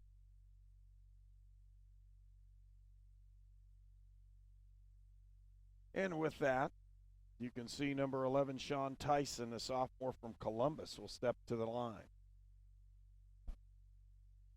And Coach Lloyd now getting the explanation that he so desperately wanted. There's a way to do it, and there's a way to not do it, and the way that you are not supposed to do it will draw you a technical foul. But now he's, with the break in the action, able to get the explanation and argue his case. So he's trying to get the next call, which maybe he'll get it, but definitely can't show up the refs when they're getting ready to start action. With it, and potentially fouled on that one. He got hit. Should have been a foul. And then he's got the technical foul on the player as he got hit.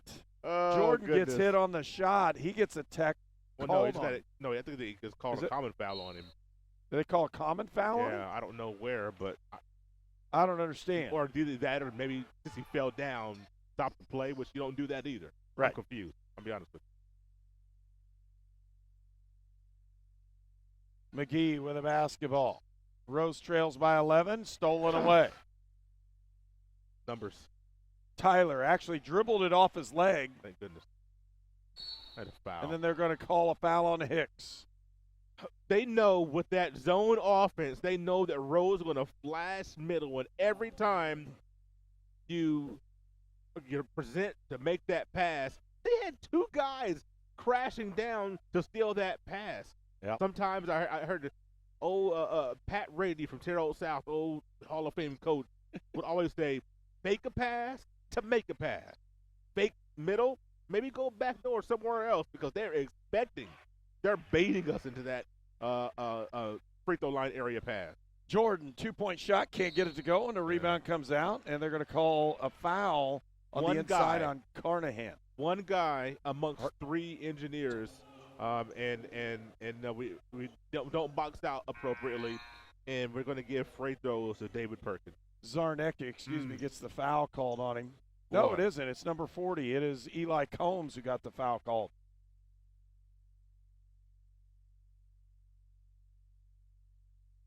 .56 left to go here in the second half, one in bonus, as Defiance just entered that part of the ball game. A 12-point lead for the Yellow Jackets. Perkins, a 6'3" freshman from Indianapolis, went to Lawrence North High School.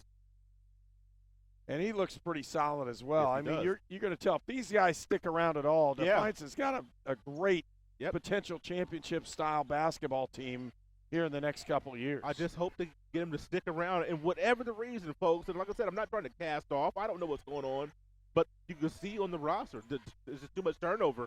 You can get these guys to stay in this program. Boy, they're going to be seriously dangerous. Look at pass. Drive and a score and a nice pass. Great cut by Jordan, but even a better feed by David Perkins. It's just easy 2-on-1 drill you work on the first day of practice. On the inside. Nice cut inside and a good basket by number 11, Michael Lake, the senior from Cincinnati, Ohio. You know, all this is nice, but if you can't get stopped, you can't chip into this. Good pass. Oh, boy. Good job by Wirtz to step in. Nice job. Trey Wirtz, Lake for three. Does he get it? No, he doesn't. Gets his own rebound. He'll drive, and they'll call the block, and it'll be on Tyson. Yeah, Tyson with his Oscar-worthy performance there, trying to sell that foul. Can't blame him there. It's only the fourth team foul. Not close to the bonus, so. 3 substitutions for Defiance. They've used a lot of play. Really, their level of play has not decreased with any substitutions they've had. Lake works. Oh. He was open. He didn't know it. Little jump hook, can't get it. Rebound by Hicks, and a nice follow. Cuts the lead back to 10. I want to thank our camera operators for the day, Kanan Harper, Amy Metcalf, and Carl Ennis. We're directed and produced by Tony Harper, and if you need anything, you can contact Indiana Sports Network. Tyson carried the basketball. How many carries have we seen called? About 4? 3 or 4 today, yeah. That's a lot. Most of the rest of them were with contact. It was just that lazy, let's carry it and run to the basket. Kind of a hesitation dribble, and he turns it over.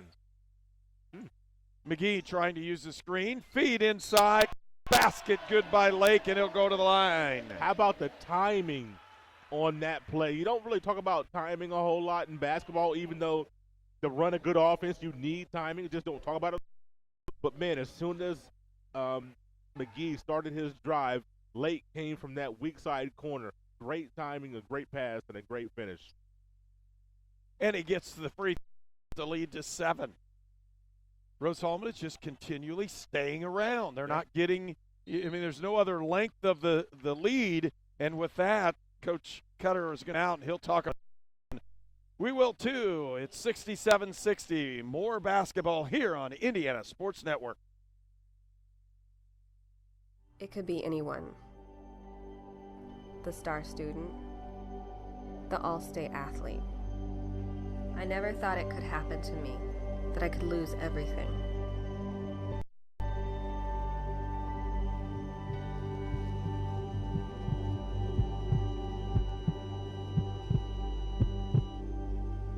I found help, I found recovery. Something lost. At Lynn's Pharmacy, we're more than just your pharmacist. We're your neighbors. Our kids go to the same schools. We eat at the same restaurants. We sit next to them. When I fill a prescription, When I offer advice, I'm not just helping a customer. I'm helping my neighbor and a friend. My name is Lynn Hofstadter, and I'm the proud owner of Lynn's Pharmacy, a modern pharmacy, fashion values, service dedicated to keeping you, your family, and our community healthy since 1872.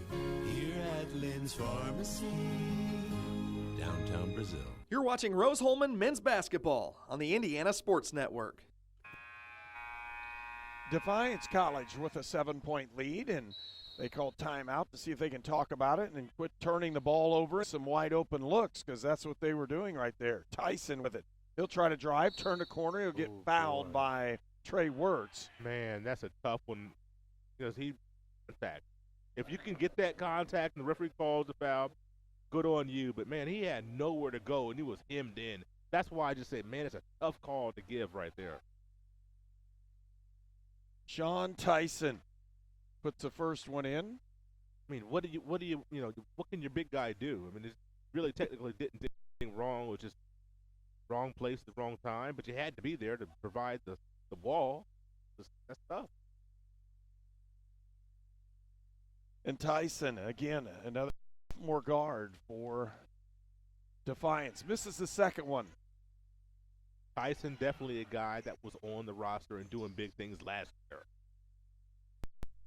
Lake to Hicks. Feed inside to McGee. Looks a no-look pass. And I'm going to tell you what. We're going to keep that ball because it hit the foot of one of the Defiance Yellow Jackets. No. That wasn't a good pass. No. Yeah, that's not one of those. Feed inside to Wirtz. Pivot. Hook. Trey Wirtz for 2. Wirtz with another good pivot play. Cuts that lead down to 6. 6:22 left to go in the ball game. Gonna stop here. Tyson kicks it way outside. There's Tyler Andrew, and the rebound goes to McGee. A lot of their threes are rolled out. Wing. Hicks back outside. It's McGee. Using that high post screen. Crossover. Got it again. Backdoor cut for the layup. Michael Lake on the receiving end, and I'll tell you what, several assists for Craig McGee. Absolutely.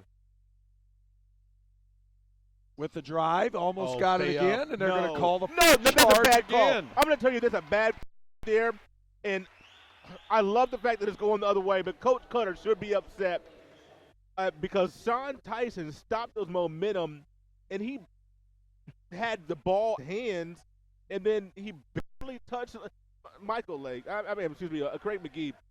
You're talking about Oscar-worthy performance.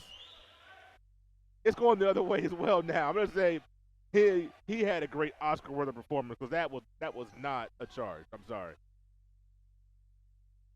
Hicks for 2. Cuts that lead down again. Lead is now 2. Rose-Hulman has fought its way back into this one. 5:20 left to go in the ball game. Heichel kicks it out. Kohler with a kick. Turning the corner. Again. settling for those three-point shots as Defiance. Are they going to get one? Now they're cold. Rose-Hulman with a chance to tie. I get Cox back in if I'm Coach Cutter. McGee off to the edge, works for three, doesn't get it. Had a chance to with a wide open look. The great look, just couldn't quite get it to go down. Heigl back outside, and they'll start it again. Here comes Tyler with the kick.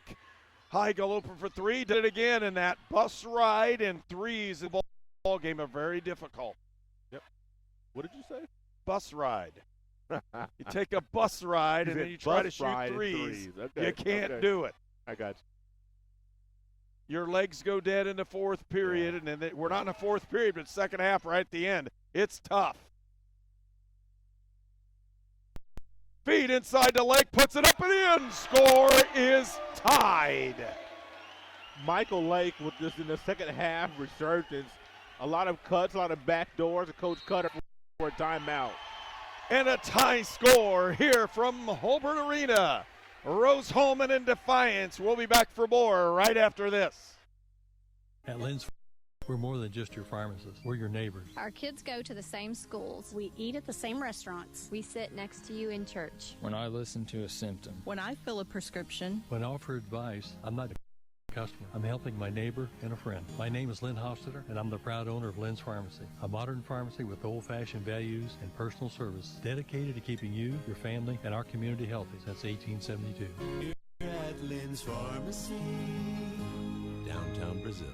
We were choosing colors for the house, and I stopped and looked at Mike and said, "We're really doing this, aren't we?" Process was challenging, but Riddell was there for us every step of the way. The mortgage, closing, they eased our stress. It made sense. Mortgage loans made easy from Riddell. Making friends since 1885.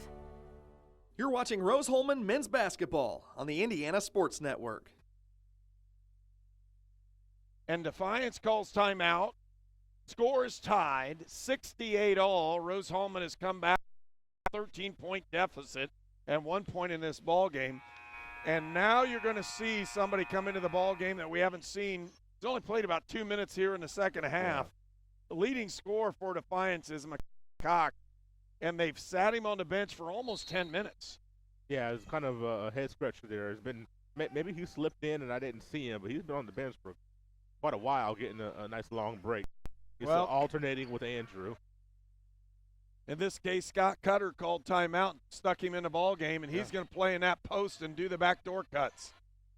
Shot clock. Tyler, kick back out. There it is again. And he got it. Ooh. And I'm telling you, why you would sit that guy for 10 minutes, I don't know, but he's the guy right now. He has 18 points on the afternoon. Kick outside. Terry for three. Doesn't answer. Rebound to Tyler. One-on-one down the lane. Kick out. Jordan hits it, and a turnover. They'll give it up. Lake with the basketball to McGee. Big turnover right there for Defiance. They had a chance to go possession. Hit. Terry again. Doesn't get it. Rebound. He's over the back. Yep. We'll go to the other end, shoot free throws. Those are two really good looks by Terry right there. When you're looking at that young freshman and just, only 3 or 4 games into his collegiate career. Those are shots that he's in there. He's in there to take those shots. He's got to take those shots and not moment. Just unfortunately, they didn't go down. Terry Hicks is who we're talking about, the 6'5 freshman from Fishers, Indiana. He had wide open looks. Now they're going to put Nahat Nazadi back into the ball game because they want to hit threes and see if they can get an open look. They've had opportunities, just haven't knocked them down. So Nahat Nazadi, we know he shoots threes well. That's what he's been famous for. And who hit the line? Micaiah Cox. He's got 19 now with a chance to put 20 points on the board. The 6'4 forward. Junior misses that one. 4-point lead. McGee looks cross court to Nahat Nazadi to McGee. Lake, step out, works. Cross court. McGee's open three. Can't get it to go. Game situation, some dead legs with some of these threes maybe. And Defiance staying in that zone even though the backdoor cut has carved it up. Well, you got to look who took the three that put him in the lead. It was somebody that had legs. They've been sitting a bench the whole time. Tyson, there he is again. Hit one. No, he doesn't as well, but stole it away. Oh. It's called the ice cream cone. He just took it right away from him and scored. It's a 6-point lead for Defiance. Hatnazadi. Lake. Back to McGee. Drives, kick. Michael Lake for three. Can't get it. Rebound comes out, and they'll call the wrap around this time. Hits the deck. Kind of fell on his shoulder or his right arm or something. Okay, he fell awkwardly. Have a chance to score with the clock stopped.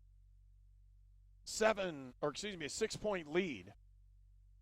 1:57 left to go in the ball game. Jacob back into the ball game. The offense for defense there. Trey Wirtz will take the seat on the bench.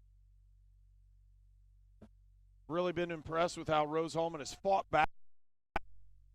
Played pretty consistently in the second half. Right here, the last 2 minutes, they haven't been able to score. And that's really hurt them. Can't score down the stretch. It's tough. They fought all the way back from third down to tie the score at 68. And then a 6-0 run by Defiance has lengthened this lead. Watch the dribble drive here with that 10 seconds. Here it comes. Get it? No. Rebound. Comes out. It's McGee. Outlet to Lake. Bounce pass. Just got it taken away. Wasn't quite an opening that he needed for a layup. And Tyler Andrews, great job to get back on defense. Sprinted back. Got his hands in the passing lane because that was really close to being a bag. Just great, better defense. Sean Tyler. Yeah. He'll be fouled. He'll go to the line. Just wanted to make that foul earlier than the clock. I don't think Rusty Lloyd wanted that foul there with only 11 on the shot clock. That's the 10th foul in the half. That'll put him at the line for 2 shots. Tyson, a 65% free throw shooter, so hopefully he can help the missing 1 or 2. You got that first one down. Wirtz back into the ball game. Hicks back into the ball game. Terry will come in. Back will take a seat. Again, it looks like it's offense for defense kind of thing. Rose-Hulman's had trouble scoring the ball the last couple times down. He misses one of the free throws, so he's only 1 out of 2 on that situation. And Rose-Hulman desperately needs a basket. They do. McGee, Nahatnazadi for 3. Here. David Nahatnazadi, and timeout's been called. Cuts into that lead. It's now down to 4. We'll take a break. We'll be right back. Rose-Hulman basketball. Holiday gifting advice with Cardi B. If you don't know their size, don't get them a sweater.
In.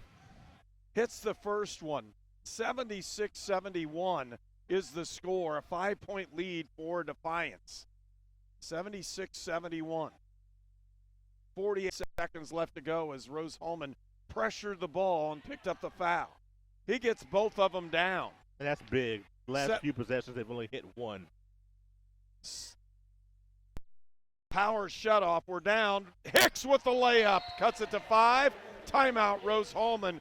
We'll just keep it here and let you know kind of what happened. We had a power surge and an outage real quickly here. It was pretty nice. We got back on the air very quickly. 77-73 is our score.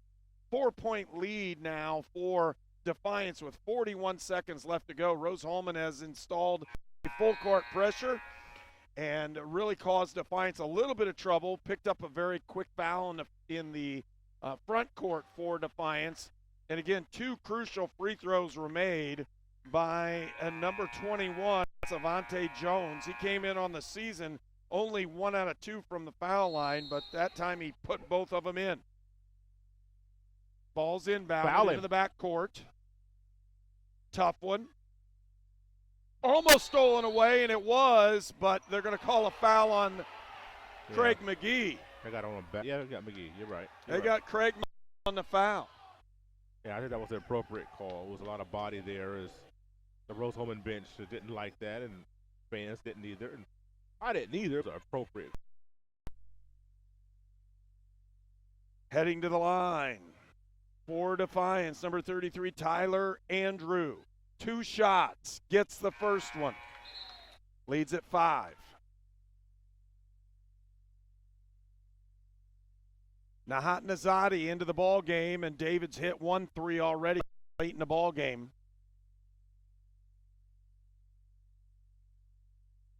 Gets that shot up and in. 6-point lead, 33 seconds as the clock's winding down. Nazadi for 3, got it. Yeah.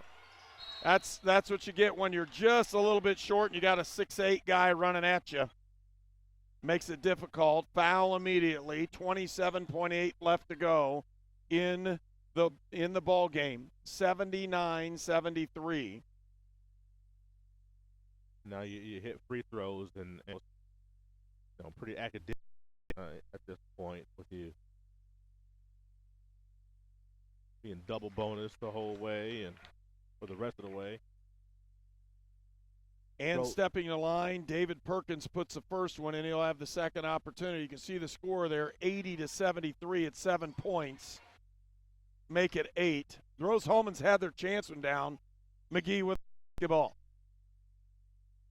Nahat Nazadi. Deep 3. Doesn't get it, but that was pretty close. Yeah, he had to shoot it. He absolutely had to shoot. You're already down 8. You had to try to cut in this. 2 points not going to do you any good because they're going to go down and shoot more free throws. Even hitting one of those 2 would hurt you. But, with 4:04 to go, we had tied up 68. Sometimes it takes so much to climb that doggone mountain that by the time you get there, you just don't have anything left in the tank to go at it. And that's as Rose just outscored now 14-5 in the last 4 minutes. So it's a tough way to end it, but great job to catch up. Just got to make sure you don't put yourself in that situation where you're down double digits late. Really got to like Tyler Andrew. He's very consistent in what he's doing. Nahat Nazadi dribbles off his foot, out of bounds. 10-point lead with 8 seconds left to go, and Defiance will go home another victor. They'll raise their season record to 6-0, 1-0 in the HCAC as the Yellow Jackets drive here to Terre Haute and come away with the victory.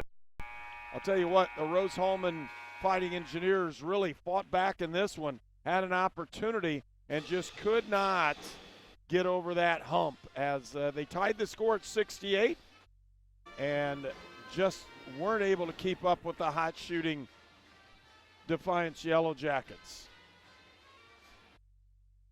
Again, the score 83-73 in this ball game. And you can see both the teams shaking hands there at midcourt. These two teams will play each other later in the season as we have that round-robin double game. So every game, potentially win or lose, you're going to have to see that same team again, and they'll know each other pretty well. Rose-Hulman is in improved. You can say they actually played pretty and watching the today. We're going to take a small break. We'll come right back with our post game. You're watching Rose-Hulman basketball on Indiana Sports Network. Holiday gifting advice with Cardi B. If you don't know their size, don't get them a sweater. Give them the gift that always fits. Cash. Here comes Cardi B, here comes B. She's gonna make it rain. Turning Pepsi into cash. You wanna give cash like me this holiday season? Scan your Pepsi, get a and give that money forward to whoever you want. Keep the Pepsi, give the cash.